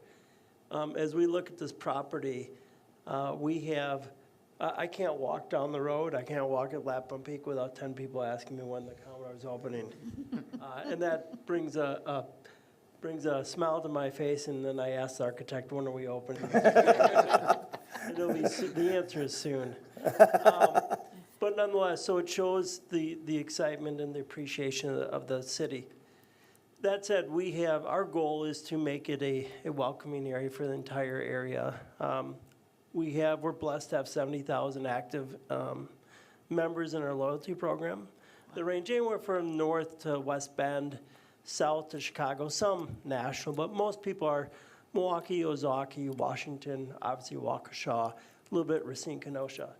So I'm not worried about any of us here knowing where Nagaweka Road is and how to drive at the peak of the road. My greater concern is if we're pulling people from Germantown, River Hills, Mequon, our average consumer is between 40 and 70, so I represent that. My eyes are good, but they're not as good as they once were. And I've traversed up that hill. In fact, I did today at 6 o'clock. It's dark. We obviously, and thank you for your hours that you provided several meetings ago, but we're primarily a dinner operation. In 6 to 7 months, it is dark as can be come 5 o'clock. Mr. Geeson is not only amenable, he's very supportive of it. And we understand the conundrum. We don't want to create crazy signs all over the city of Delafield. We simply are. Yes, of course, it would have some marketing value. Let's not kid ourselves. But primarily, it is to keep some direction for the folks as they head up that, particularly northbound, coming up that hill. It's, 25% of the way you're jockeying up, and, hopefully they're going 45. So that really is our primary concern. And as far as the size goes, if you support this in general, even that other section, 22 square feet, I don't know where that number came from. That's kind of an awkward number, Probably some applicant had a sign that was 22. Like downtown signage is 25 square feet. I mean, I think 25 or 30 square feet's more appropriate. I don't know that it has to be 22 I like 32, 8x4. or 32. A lot of signs come in at that 8x4. I believe there was a sign there before for Weiss. There was one down by the interstate, and there was one. So just for, Mr. Geeson gave me a drive around. He apparently owned the entire area. So there was a massive sign where Chick-fil-A was back in the day. We're certainly not asking for that, but if you want to throw that in, we'll take it. But as you're going. That was in the state right away. It was never the first place. But as you're going up the hill, about 40% of the way up on your right-hand side, where his farmland is, and there's the little entrance where the tractor gets in, you'll see an outline of a kind of a wood awning. It's got a buckthorn and stuff, but you'll see that's where the first one was. Secondarily was at the top of the hill. And the third was down on Oakwood and 83, they had that directional one. I knew there was. And we do, and we just can't find any permitting for the off-site signage or, For none So of we them, don't Amy, for rely any of the signs? Because the one over on Oakwood was even lit. I thought, how did Yeah, that that's work? Mr. and Mrs. Chuckles, I believe they had, that's We their looked, property. we couldn't find permits for anything. Sometimes things just I think Farmer Geeson just kind of gave the permission, I'm not sure. So Amy, Old Delafield. what do we need to do here to try to help them out with their sign? yep, if you are supportive of their request, then they would need to submit a text amendment, well, they did submit a text amendment application. You could schedule a public hearing, but we don't have specific language. So I think the idea here is to probably, if you're not in a huge hurry, I mean, when are you gonna open? But I mean, are you? Do you have like 3 or 4 more months to spare? Or, and the reason being, One might speculate that. yeah, so the plan commission just needs to have a text to consider, and then they schedule a public hearing, and then they potentially make a recommendation that same night as the public hearing, and then it goes to council. So I think the best you could probably do is bring language to the December meeting, schedule the hearing, have the hearing in January, and take it to common council in February. It's probably the best time frame you can get. I'm 2 minutes down the road, so I'm good with it. I don't know about you, Pete. We can make that work. So the big question then would be, so they need to come in with recommended language. I can certainly help them through that. Does the plan commission want to narrow the opportunity within the city of where these can take place? Yes. I can help. Yeah, I mean, Yeah. so for the So last, I'm sorry, go ahead. for the last applicant, in Scott's proposal notwithstanding, I wasn't interested in seeing us rewrite any code. So if we're interested in doing something different, and don't get me wrong, I'm entirely supportive of, and I do want to talk to you guys about what you did with the parking lot. It's absolutely spectacular. It was great, as like welfare. But if we're interested and open to making a text amendment change, that's fine. If we're not, then we should say so. Right. No, I'm open to it. And so basically, I've said this at the staff meeting, you know, you guys would have to do what they do with the state area and basically ask to come up with a carve-out, right? Which basically means pick very unique characteristics about this particular property, do a code amendment so that it can be done. Because it is a unique property, it is a unique situation, and frankly, can be pretty easily done. There aren't comparables, right? It's not gonna be that hard. I think it'll be quite easy to thread this needle. Yeah. It's got to be on a highway. Right. It's got to be on farmland. State highway. Yeah, you've already, You eliminate knocked a out lot. 80% of the other opportunities, and you might think of a few other things. Somebody 20 years will read that code and go, huh? I'll be gone. Well, okay, I do have a question regarding the letterhead for the city. Yes, that's a good one, thank you. Okay, because, you know, looking into it, it says that those signs that you're proposing would need the city letterhead on it. And you're hopeful that it doesn't have it. This one. So if you could pull up the rendering again, or the picture of Mr. Geeson's property on the corner of Nagawick on 83. So you, I don't know how relevant this is, but when you look at that, very, Lost a mic. very nerve-wracking. She has a 16-character password. I know, I feel like I can't do it because Everybody's watching. I'm not spelling the word correctly. Yeah, it's okay. Careful, Always don't get happens too many wrong there. Yeah, sure. 3 shots and we're done for tonight. I don't know of the relevancy, Okay, but if you look on, Keep touching. can you see it? Can you pull it back just a little, pull the picture to the left? Over to the Hold on. left. Oh, the Bingo, entrance there sign? you go. See that blue sign? That Yeah. is the city of Delafield. It's about, I don't know, 8 to 10 feet away from that. I don't know if that'd be duplicitous or not. I'm not sure. Yeah. If that would was be kind of- what? What's that? If that would be what? What did you say? Duplicitous to have the. Duplicitous. It is close, but Yeah, it is. I mean, personally, would be fine without the city logo on there. And that's sort of what I'm leaning I towards, really and I don't. guess I'm confused why we even have that out there. Because it's meant for other intended purposes. This is, I don't think it's intended for something like this. It's- Okay. What All it's right. intended for is like the shops in Nagawaki where you have Home Depot and stuff, and on the top, Downtown here. no, 83 and All the 94, shops on the 83 and 94, when we have the big pylons and you have Home Depot or Walmart, the top has the City of Delafield logo on it. That's what this part of the code was created for. That's what I was hoping to hear. We'll keep the sign slightly smaller than the Home Depot sign. A little bit. So do you want us to be able to consider amending that logo requirement to apply to explain the circumstance Yeah, in I which think it's it really should be intended for explained. then? Yeah. Yes. Okay. And then what about the size? Should it, I mean, just thinking for the future, should it be limited to the size they want, or should we? I It's would, gonna be a one-shot, trick, so whatever If size. we're gonna have it on a highway and, on a farm, pretty narrow,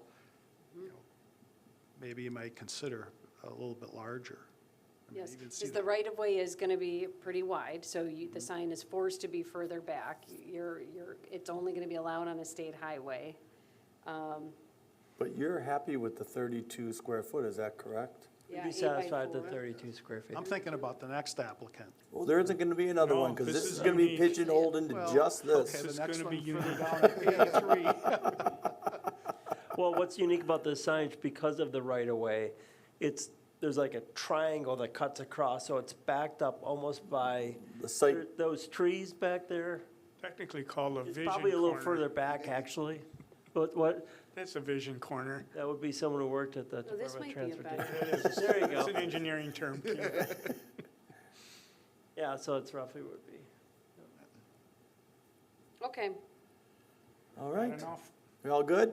Yeah. I'll give you a call. We have a post-plan commission meeting tomorrow, so I'll just probably give you a call after that, and we'll figure out. Real grateful for the conversation, thank you. When are you opening? Soon. Right. Thank you, everyone. Thank you, everybody. Thanks, you guys. Okay, the big one for the night, 11B, discussion and provide feedback on possible text amendments to section 52-110, permitted accessory uses in all residential districts, 52-291, zoning board of appeals, and any other related provisions of the City of Delafield zoning ordinances. Okay. So we've been talking about this for a while, but at the October meeting, we had the actual public hearing. And there was concern raised that the accessory structure provisions were too lenient still. And there was some discussion regarding using different allowable square footage percentages based on the lot size or the type of use or setting of the property, whether it be in a residential subdivision or an agricultural subdivision. And then there was also a suggestion from a member of the public to exclude the footprint of the home from the total square footage of the lot in doing any calculation. That piece, that gets complicated because home sizes change over time, and you could have structures that are conforming, that become non-conforming based on just the house changing, which they have the right to change the house size. And it also isn't gonna have a huge implication on the overall provision in general, because usually it depends on if you're gonna go with footprint or total square footage. The subtraction of that number isn't gonna be that great. So after, looking again at more, adjacent communities and kind of playing out different circumstances and utilizing the zoning districts that you have here and the square footages that are applicable in those zoning districts. Staff did go through this and came up with a new set of provisions for discussion purposes. And this is just for discussion tonight. I would bring back anything if you are ready to schedule a public hearing at next month's meeting. So I'm going to skip the first bullet point for now, but one of the recommendations is still to limit the number of accessory structures to 2 That's how it is written currently. That's how it's been recommended for the last several months, and I don't believe there were any concerns at last month's meeting regarding that. Is there any concerns on that particular one? Is No? that where you say, well, that would be the third bullet point down, maximum aggregate size 2% up to 1,200 square feet for 32,000 square feet or greater? Does that mean you get two buildings up That's to? the total. The total. The is- total of both. To me, that's, okay. The next bullet, I would prefer if that said you could get plan commission approval on. Well, hold on. We're on two, one at a time. Number of accessory structures. Because we can always change, if we Okay, have to, change the aggregate number or whatever, if that's, Two is fine, yeah. okay?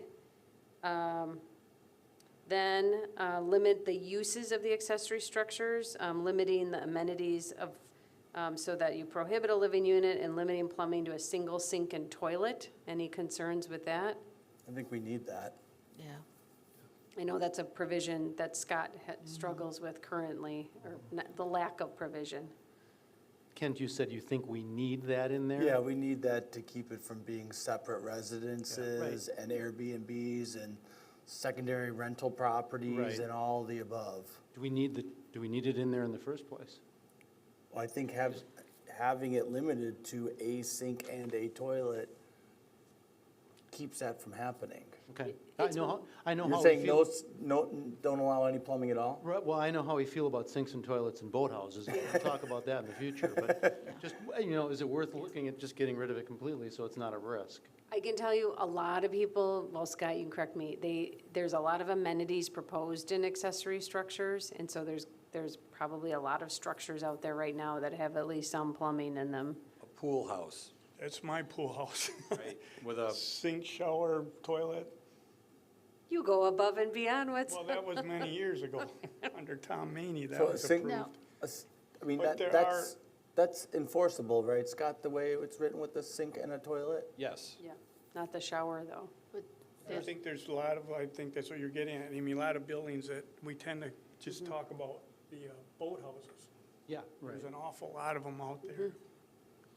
And that does come with a D restriction. Yes, yep. Okay. Then, the size requirements, which was really the sticking point. So, It's been reworked. there's tiers. One is the maximum aggregate size would be limited to 600 square feet on lots less than 10,000 square feet. So you could have two smaller structures or one larger structure. They also have to meet the floor area ratio in open space and side yard and setbacks. And Scott, if you wouldn't mind, when we do each of these numbers, can you just give us, the planning commission and the public, a visual of what that is? Because you were helpful to me to say, well, that's basically that's a tight two-car garage, that's a tight 600 three-car square garage. feet is a nice two-car garage, but it's not a three-car garage. Okay. 24 by 24 is 576, so just over 24 by 24. I just wanted Small to lot. point out that the comment you just made on the inclusive of floor area ratio. So when you start thinking about size, if you think these are too conservative, on a 32,000 square foot house, if you build to 0.4 and then add 1,200 square feet, you'd be over the floor area ratio. So I think those are, from my perspective, fairly generous in terms of what. In general, on lots 10,000 square feet or less, people are going to want to stick their square Yeah, footage that's- into the house and attached garage. Or boathouse. Then the maximum aggregate size would be limited to 720 square feet, which is a small three-car garage on lots between 10,000 square feet and 32,000 square feet, which is about 3/4 acre. Any concerns with that? Then maximum aggregate more than 30,000 square feet would be, or 32,000 square feet would be 2% up to 1,200 square feet. So there was some concern that 2% got to be too large. So just so you know what 2% is, it's about 851 square feet on 1 acre. And then it jumps up to about 1,000 square feet on 50,000 square foot lot and 1,200 square feet on a 60,000 square foot lot. And then that's where it would cap out. It's at about 1.37 acres is the 1,200. And according to what you said, that's basically a four-car garage, give or take, 1,200 square feet? Yes. Okay. But you got to consider two buildings. I just want to put, Yes, yes. you are allowed two buildings.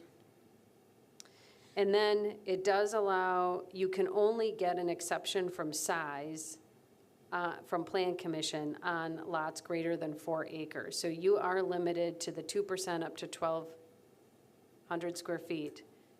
Unless it's 4 acres, then you could ask for a bigger structure. See, I would prefer that to be 3 acres, because you're going from 3/4 of an acre at 32,000 feet all the way up to 4 acres with nothing really in between other than 1,200 square feet. And I think that it- was my recommendation. I think it should be 3 We acres. battled this one out internally, and I think it came down to like the number of horses, that typically the bigger structures are accommodating horse barns, and you can have 1 horse for the first 3 acres, and then an additional horse for each acre after that, so you have to have a minimum of 4 acres to have 2 horses. And typically, the bigger structures have more horses. Yeah, I would But- agree with Dan, though, to change that from 4 acres to Such a 3 gap acres. there. The reason I suggested to go higher than 3 is because we have RE3 zoning, which requires a 3-acre minimum. So then it opens up really large buildings that are unrestricted. Well, they would come here Right, they would have to come here. to all the RE3 lots, and we have a lot of them. So that was my suggestion, just to bump it up a little bit so that if you have an RE3 lot, it's going to be 3.01 acres, 3.05, 3.1 acres. And so it was my suggestion that we eliminate most of those and save the really big buildings for the really big lots. That was my suggestion. 3.5 would accomplish the same goal he was trying to accomplish. It's just that that doesn't match up with our zoning, you know, it's either 3 or more. So that's why we picked 4. So just something to consider. Still like 3. I'm with you. I think a 3-acre lot's a big lot and to only be allowed 1,200 square feet. A 3-acre lot is big. Do you want, how? So how let's does keep the going, and rest- then we'll jot that down as something to come back to. Okay. Okay, then, this is new, so regardless of what you're allowed, any accessory structure that exceeds 720 square feet in size is required to obtain plan commission approval, so you are gonna see more of these, and must meet minimum architectural and site standards to ensure the structure does not adversely affect nearby properties or the general desirability of the neighborhood. And I would put in there, in addition to meeting the site plan criteria, because the way the code reads now, you have to meet the criteria of the site plan section, so that should still be in there. But then there's added language, colors it to be specifics. Amy, can I just pause there? Yeah. And there'll probably be a collective groan on this suggestion, but I don't understand why we wouldn't provide what you're about to talk about now, that protection to the neighbors, in effect, to everybody down to 720 square feet. The way I'm reading this is if it exceeds 720, then you have to come to the Plan Commission, and you have to follow the colors, et cetera. But if it's under that, you don't have to. And to me, that seems like we're not providing the same protections to all the citizens of this city relative to this topic. I think I can make a couple comments. On smaller accessory buildings, you can go to Home Depot and just go buy one and have it delivered next week. So I don't think we want architectural control on really small accessory buildings.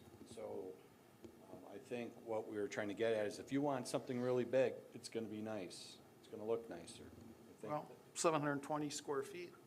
So I mean, so you could go down below that to capture that tier. Well, then that's what I would recommend. To have a smaller square footage? Yeah, I think your point's a valid one, but, if you're building a 720 square foot two-stall garage, So you would say are you saying then any accessory building that exceeds, say, 700 square feet? Or the 600, that's the first tier. yeah, that's kind of where my head's at. So Okay, that, we'll mark that down, that's something else we can come back to.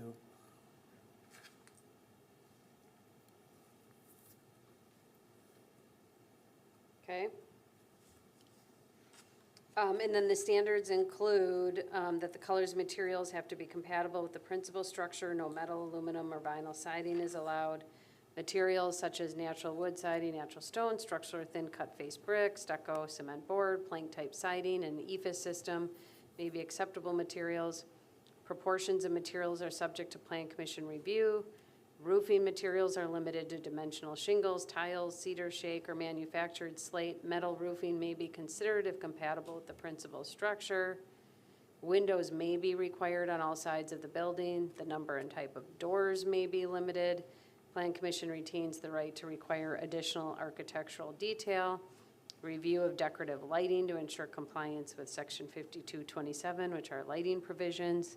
They have to be downward lighting only. And landscaping may be required to minimize the impact of the structure on the neighborhood. And then a deed restriction would be required, memorializing any restrictions of the Plan Commission and also incorporating the plumbing limitations. The one question I'll have on windows is the type of windows, my only thought on this is how I'm saying it is, if you've got a wall that's opposite facing of your primary, your residence, that could potentially be a location that somebody would want to break in.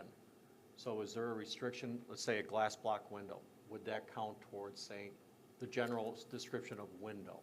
Well, I think it comes to you. That's why it says may. It'll come to you, but the idea of putting these provisions in here is to give the applicant and you a precursor of, like, this is what we should be considering as part of our review instead of leaving it too vague and open-ended. But absolutely, you can decide what is or isn't appropriate. On a case-by-case basis. And the window is an architectural feature.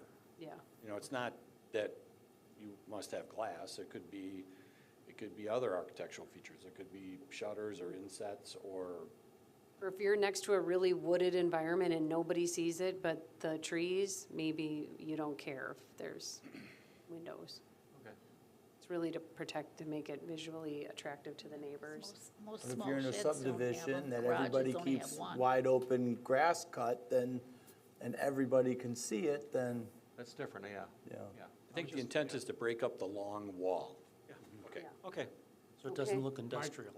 My comment is on bullet number 1. So if we don't have metal siding, we're ruling out all pole barn type structures, pole sheds, That's what's in here. because those are always metal sided. Yeah. I don't understand the aluminum. On residentially, well, we gotta get to that, but it's meant for residential lots and big structures. I guess that's where the exception would be, if they could come in. I mean, like I Well, they said can't before, get my the- neighbors in residential, he's got 18 acres. There's, I got a 6-acre person, another 10-acre, and it's all RE2 and RE3. And the one has several big You know, there's just a lot of those out there, and I'm sure you see them, Scott, all the time. I'm a little, I'm just afraid we're gonna get a little uprising. yeah. Nobody's allowed to do a pole shed anymore. Right. Pole building or pole barn. I think that can be where the discretion comes in.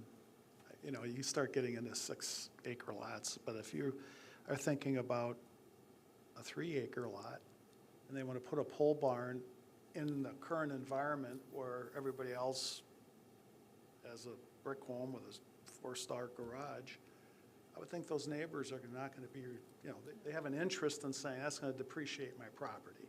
I I agree. think that's kind of a, Talking about the bigger acreages. yeah, then that's different, I think, because it's the But this environment's- excludes anywhere. We're saying any building over that, we can't have pole barns in the city anymore. Yeah, well, then I would think we could put some provision in there that qualitatively tries to get across what I think you've done a really good job with here, of setting a standard. And a pole barn standard might make sense in the right environment. With additional setbacks? Yeah. You know, if it's a big lot and it's not up Yeah. against the property line, So what would it be? Consider metal-sided pole barns at lots, what is it, 5 acres or By the greater? size of the lot. 6 acres or greater? I mean, what? I know I gotta pick a number. I knew you were gonna want that. thinking 5 off the top of my head. Well, I was thinking like even 4 or 5, you know, in Yeah. that range. Because, I mean, that's a big lot. We Those are know big that, lots. you know, but it all depends. Usually have a lot of equipment when You know. you got a big lot, that puts, put it somewhere. I think Scott's thinking on the size of the lot and then Scott, can you the talk? size of the lot coupled with how far you are from the property line when you get, I Right. think there's some good thinking there. And No, I part of, agree with setbacks. You yeah, setbacks. kind of control what you can allow then. I'm a little, I don't understand why you eliminate aluminum and vinyl siding. If somebody's just going to build a 2.5-car garage, many of them are vinyl sided now.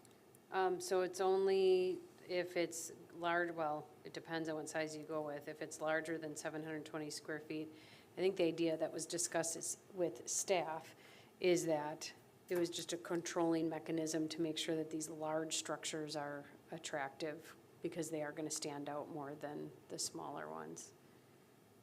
But that is restrictive, the no metal, aluminum, and vinyl, so I think, I mean, if, But that's still okay on the smaller lots.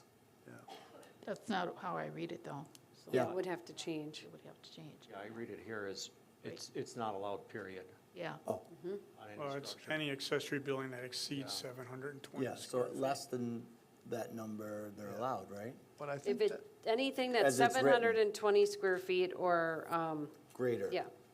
So anything, as it's written, anything under 720 could be aluminum. And Scott recommended 600. yeah, and that's why, the last committee, I said, let's be careful not to put unintentional consequence handcuffs on ourselves. So to me, it's a matter of what's the environment. So if you have a 600-foot lot that the environment is aluminum or vinyl-sided homes, have it written so that this body can say that still fits. But it might be a 720 square foot building, which this wouldn't include, that's in an environment that's got, $700,000 homes in them, and somebody wants to put up vinyl siding, and you might want to use our judgment to say it doesn't fit with the environment. So to me, the square footage is why I would say, let's have the protections for everybody, but use the qualitative language in this body to use their judgment as to the environment that they're asking to put it in, rather than just an arbitrary square foot number. Well, but I don't think the Plan Commission wants to review. So when you start getting discretionary with architectural standards, it really should go to a committee and not be left up to staff. And I don't think you want to be reviewing you're going to be reviewing a lot of outbuildings. I mean, you haven't up to this point. Two or reviewed three a them. month. I don't want to spend double the time here either, but it just seems to me that line in the sand of square footage is, I think it just stands out. yeah, They it stands stand out. more, and usually. It doesn't protect the citizens the same way that if they had a 720 or bigger. And we're just saying all that matters for that distinction is the size of it as opposed to the environment of it. And to me, that gives me heartburn. Thanks, I don't Mary. think it's Almost like there should be an appeal process, or maybe that's Something. that's the wrong Something. term, but If you I happen know to have what a you're getting smaller at, lot, Scott, and I somebody agree can with put up a pile of junk next to you, and that's just the way it goes. But if you have a bigger lot, no, we're gonna pay attention to whether or not it fits, et cetera. And I don't think that's the right designation. I don't know how to fix that.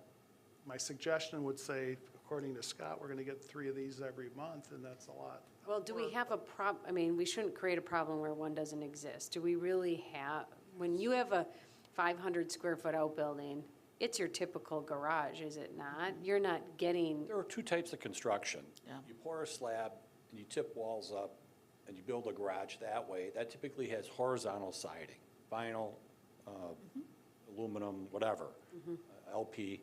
The other is a pole-type foundation, where it doesn't even necessarily have a slab. Yeah. So you you install poles every 8 feet.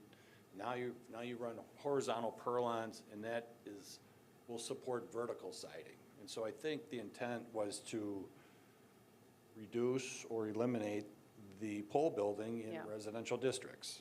It is. I don't think aluminum and vinyl should be lumped in with steel pole building siding. Because new houses even have vinyl siding. Yep. So to me, it's horizontal, so like if you want to have standards for an accessory building, it should be similar to the standards on the principal structure. And to me, that would mean horizontal siding. If you have horizontal siding on your house, you should have horizontal siding on your accessory building. Same with the shingles, you know, if you have. Well, so do we limit it to just the materials and color need to be similar to the home? Though, the only problem I would say, because we have these standards in another community I work for, sometimes people are remodeling their outbuilding before their house with an intention to remodel their house, and so their house may actually be in poor condition, and you don't want them to be compatible, and, you know, I think you can address that circumstance, but, If that standard is established, you could leave that up to staff, which would be me, on smaller buildings, as long as I have the ability that if there's a disagreement between me and the applicant, I can bump it up here. The application. I like that. I like On the that. smaller buildings. Yep, because That makes Amy's sense. point, why create a problem where one doesn't exist? so colors and materials would be, have to be compatible with the principal structure on all structures determined, and then we just leave it at that? Well, the authority you want to give me will be for a certain size. I mean, I don't want to review large buildings. I mean, that should come Yeah, here. but I mean, but that specific provision would apply to all structures. Compatibility with the, And then just based on size would determine whether or not it comes up here to the plan commission. yeah. And that size would be anything over 720 square feet?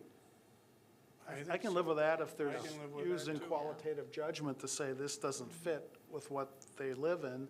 Yeah, And so really, I would deny it, and they have the ability to come here and, Yeah, that might cut the number Yeah. way Convince down. us. Yeah. Sounds good. I like it. Okay. Yep.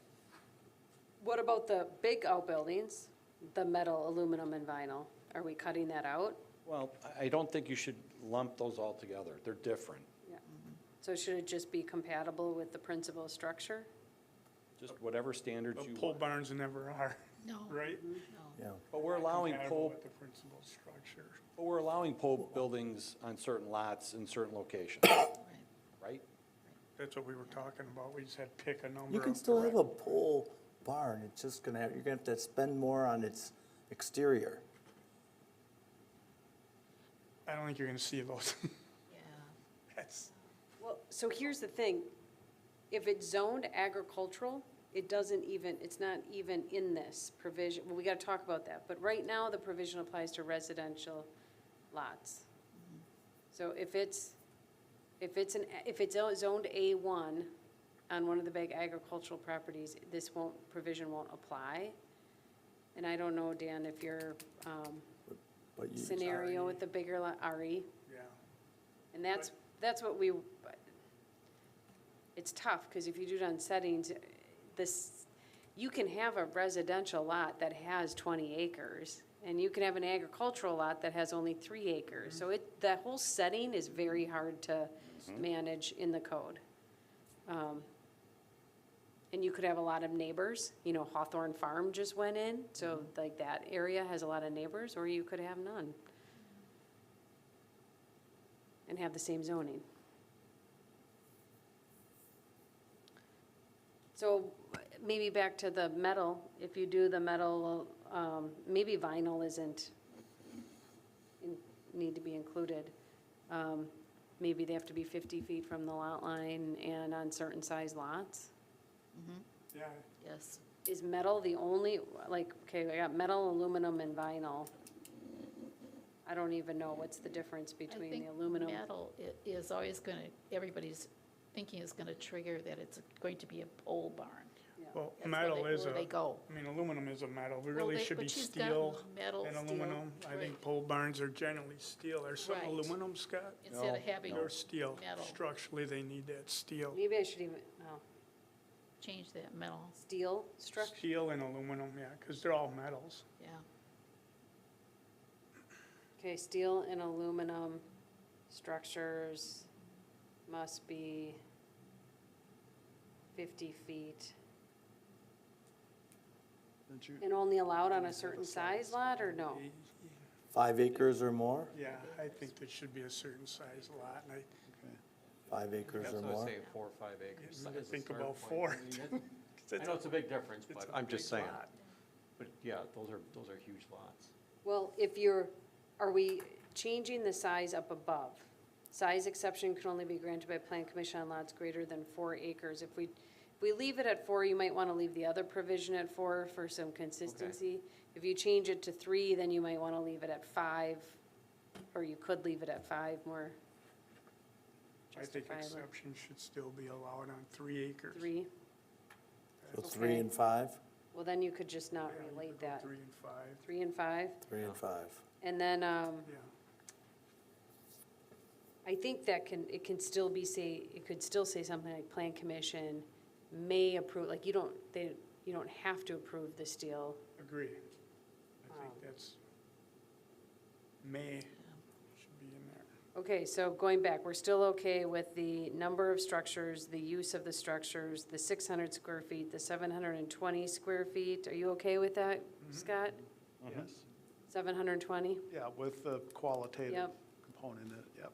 2% up to 1,200 square feet on lots between 32,000 square feet or greater. Size exception can only be granted on lots greater than 3 acres. Any accessory building that exceeds 720 square feet requires plan commission approval, provided a whole bunch of standards are met and the colors and materials have to be compatible with the principal structure no matter what. Unless you're over 5 acres. Yeah, and I'll have to put that in there. I could put that as like a subsection of that. And then everything else is okay in there? Okay, Yeah, I think so. then where does it apply? So right now, it just says in all residential districts. That's a little bit confusing. So in here, I Listed wrote them out, all. I wrote out all of the residential districts. I don't know, so there's CBD 1, CBD 2, CBD 3, and CBD 4 that can allow residential uses. I don't know that we really have accessory structures in those, like, do we? Yeah, we do at the Kowalski's, they've got 2. Oh, yeah. 2 of them there. This one, I don't know why they're not. Now, those are gonna be smaller lots, so do we want these provisions to apply there? That would mean like 600 and 720, which is appropriate to me. I don't think you should have huge accessory structures in downtown. Agree. Do these provisions work for those areas? I looked at them all and they made sense to me. Okay. And then the other one, which it's going to come up later tonight, B1A is a bit of a mixture of allowing residential and/or commercial. So some of the lots are gonna have a commercial use and some of the lots are gonna have a residential use. Should these provisions apply in B1A? As long as you have a potential for residential neighbors, I think they should apply. And the square footages, that would all, yeah, I Just have them maybe, I mean, yeah, I guess. I mean, it's proportionate to lot size. So B1As can be large lots and small lots, right? Yeah,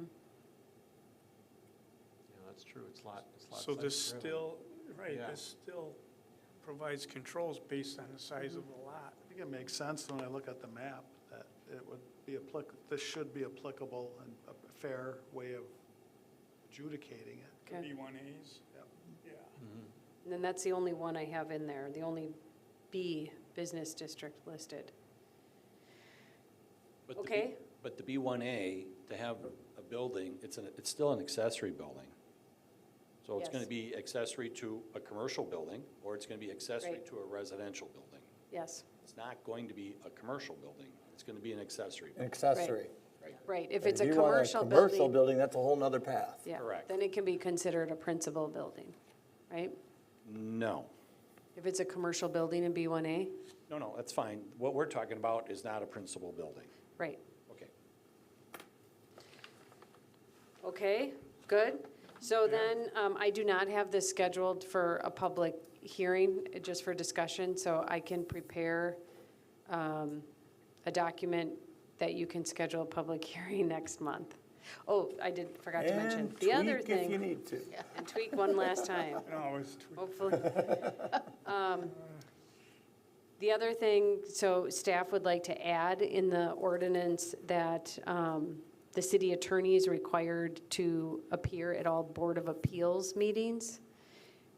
That is not in the current ordinance right now, and so that would require a text amendment also. The reason why that, Laura's looking at me like, what? It came up after there was a recent Board of Appeals case. The city considers Board of Appeal cases very infrequently, and so that case required some training ahead of the meeting and then explanation during the meeting, and staff just felt that it was important to have that documented, that it's a requirement, and that the board should have that expertise while making these really important decisions that have to comply with statutes. And when you don't have meetings every month, you can very quickly lose the knowledge base. So that's the purpose behind it. Does that make Right. sense? Yeah, I mean, they went over 2 years without meeting, right? And it's not uncommon for them, I think, as we've made some changes in the code that they're gonna get some more business, but still, it's gonna be a handful at most per year.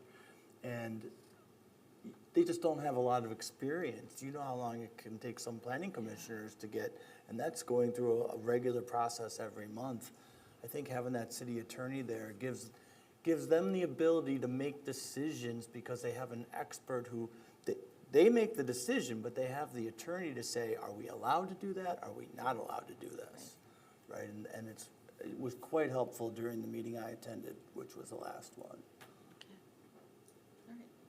Any concerns with that? That's a good idea. Okay. So I will bring language back next month, and hopefully this will get quicker and quicker and quicker. Good? The only, on that, the only point I would make, and I think Kent reviewed it very appropriately, there can be a tendency sometimes for lay people to look to an attorney to make a decision when that's not appropriate. As you said, the attorney is to give you guidance. And I just think that training is important, that the context of it isn't that the attorney's there to make these decisions, it's to advise the board as to when they're stepping into a legal issue relative to the code. We could probably put clarification in the code as to their role. Yeah, I can tell you from the one that I witnessed with this particular attorney, she was very clear about that and reiterated that a number of times during the meeting. And it was part of the explanation process, right? Okay, so we got to go back in the agenda. Yep, we're going back to, according to my agenda, 10C. DLC 0733989001, 4431 Vettleson Road, owner 4431 Vettleson Road, LLC, applicant Mike and Sue Getzo, representative, applicant is requesting site plan and appearance approval of an accessory building addition that exceeds the size requirements. That's 10A, just so you know. Hi, you guys. It's 10A in the packet, it's 10C on the agenda. Yes. Oh, oops, okay. He's very patient. You know what? It's not 10C on this agenda. It's 10A on my agenda. It's 10A on mine, too. It's down there. It's 10C on your agenda. It's the one I printed this morning. I wonder if it printed. Does he have to have double secret agenda or something? Yeah, I got 10A. No, I'm trying to think of how that, Say that. I don't know. Okay. Kick us off there, Amy. Okay, yes, I will. Okay, so you guys had this, well, not this request. The applicant had to reapply because the request was denied. But the applicant is proposing an addition to an outbuilding on Vedalison Road, the north side of Vedalison Road, on a property that is zoned the B1A, which is business and limited residence. You did consider a request of a structure that was twice the size of what he's proposing tonight, and that was denied. He has reduced the addition to 30 by 36. It was 30 by 72. The 30 by 36 structure would be 1,080 square feet. That would be added on to an existing 1,080 square foot structure, which gives it a total of 2,160 square feet. At the last meeting, we did discuss the use of the building and whether it was used for business or personal storage purposes. The applicant is aware that it needs to be used for personal residential purposes, and the conditions would require that in any case. So I guess if you look at the packet materials, the building would still include the same materials and colors as the existing structure. It is a metal building, as is the existing building, and it's pretty much a duplicate of what's there now. So with that, because the building, including the addition, is more than 1,200 square feet, he does need plan commission approval. Although we just talked about code amendments, he did apply under the existing code, so he does have the ability to make this request to exceed the 1,200 square feet. If it were under the new code, he may not be, he may not have been able to do that. All right, name and address, please. Sure. My name is Mike Gatzo. My address is 4439 Vedalson Road, Heartland, Wisconsin, 53029. Great, and if you could tell us about some of the changes you made and why, that'd be a great place to start, I think. Yeah, so simply, this is a structure that we would like to take and be able to store some of my personal trailers and boat and skag lawnmowers and all of these types of things that we obtain in life at one point or another, and keep them all inside a building versus sitting outside as much. They're a lot safer. We recently just had a $80,000 loss. A trailer got stolen off of my property, so things sit outside and people will come and take them. So this is an attempt also to keep some things more under lock and key, but also my intent to keep the property looking good. And as the old saying goes, when you have space, you find a way to fill it up. But this would be a good thing to have here on the property. It certainly matches the property. I have no problems with setbacks. It's completely wooded. It's not accessible to any neighbors or anything else that don't have actually more buildings than what this would entail. My property is right next door to this one. I own two properties adjacent to each other. The property I live on has my house, a garage, and a 4,000 square foot pole barn, which has actually got cedar siding on it. So that's another discussion. But the neighbor to the east of me, bordering Highway 83, has got a house. He's got a 3-car garage, and he's got two 42 by 42 structures on his property. So this is certainly, and he's got a bigger lot than I do, buried in the woods. So it's an area where the only other neighbor I have is a shopping center. They certainly have a number of structures out on the shopping center with lighting and whatever. So I don't think it's poorly placed for any of my neighbors or anybody around the area.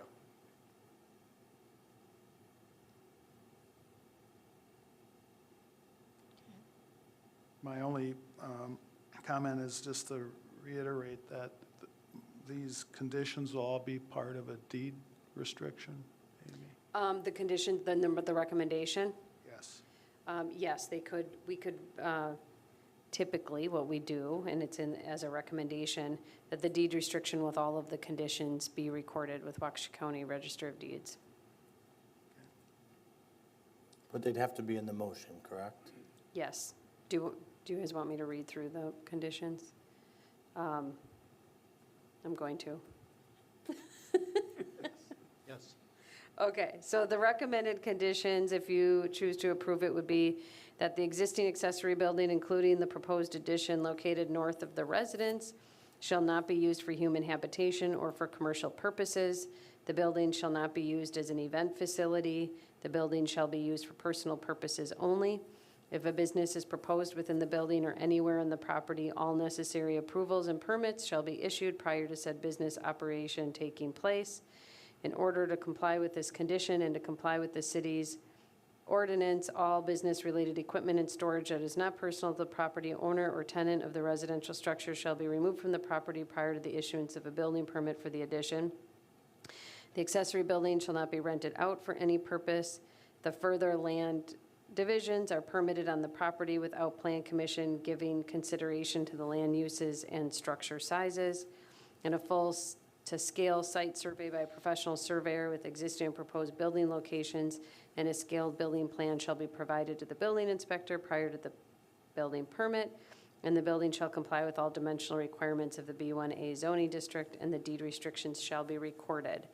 The only thing I would say with the accessory building not being rented out,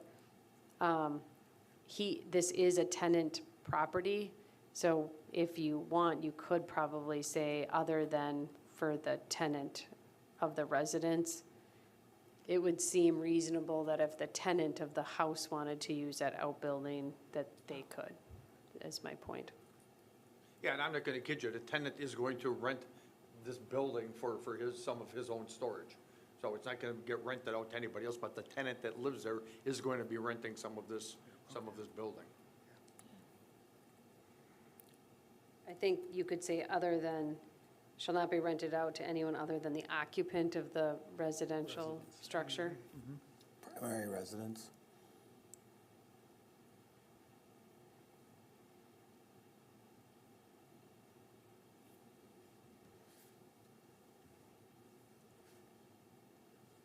Comments? I'm fine with it, with all these provisions codified in the deed.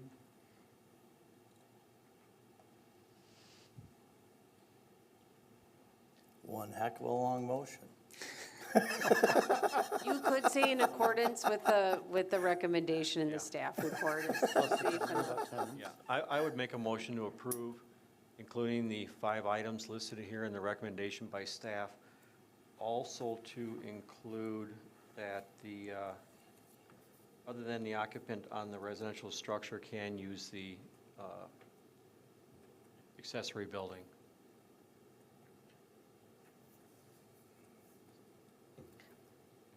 You might, Yeah, I think we're gonna have, I want You- to Just see wanna what make sure what that, yeah. Crystal caught, and then I think we're gonna have to tweak that.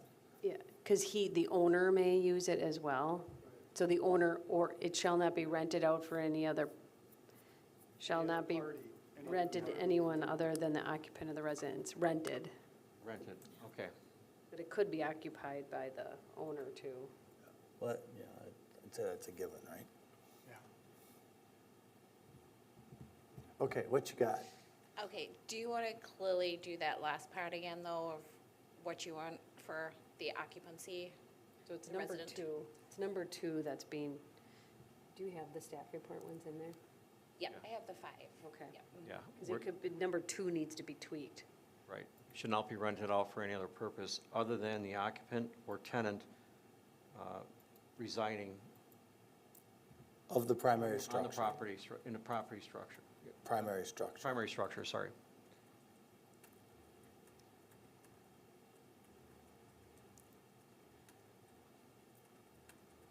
I'll second. Okay, so I have, the motion is to approve the 5 items recommended by staff, with the exception that it shall not be rented out other than to the occupant or tenant of the primary structure. Correct. And I'll Laura, I'll second. All right, is there any discussion? Hearing none, all in favor say aye. Aye. Opposed? Abstentions? Passes. Thank you. Thanks for hanging Thank in you. there. Thanks for coming back. Can I make an off-the-record comment regarding the other discussion? No. You can share When them, we end the meeting, you can stay and chat. you can share them with me after, or Yeah. after tomorrow, and then I have to bring that back next month, so if you want to share some comments with me ahead of the meeting, I can be prepared to potentially address them.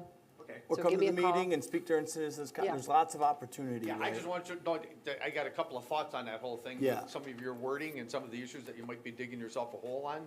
Okay, For yeah. food of No, thought. we- I've been a builder for 50 years, so this is what I do, so. Yeah, we appreciate the input. We just have to do the things No, at the that's right why I time. asked- That's why I asked the question. I don't want to.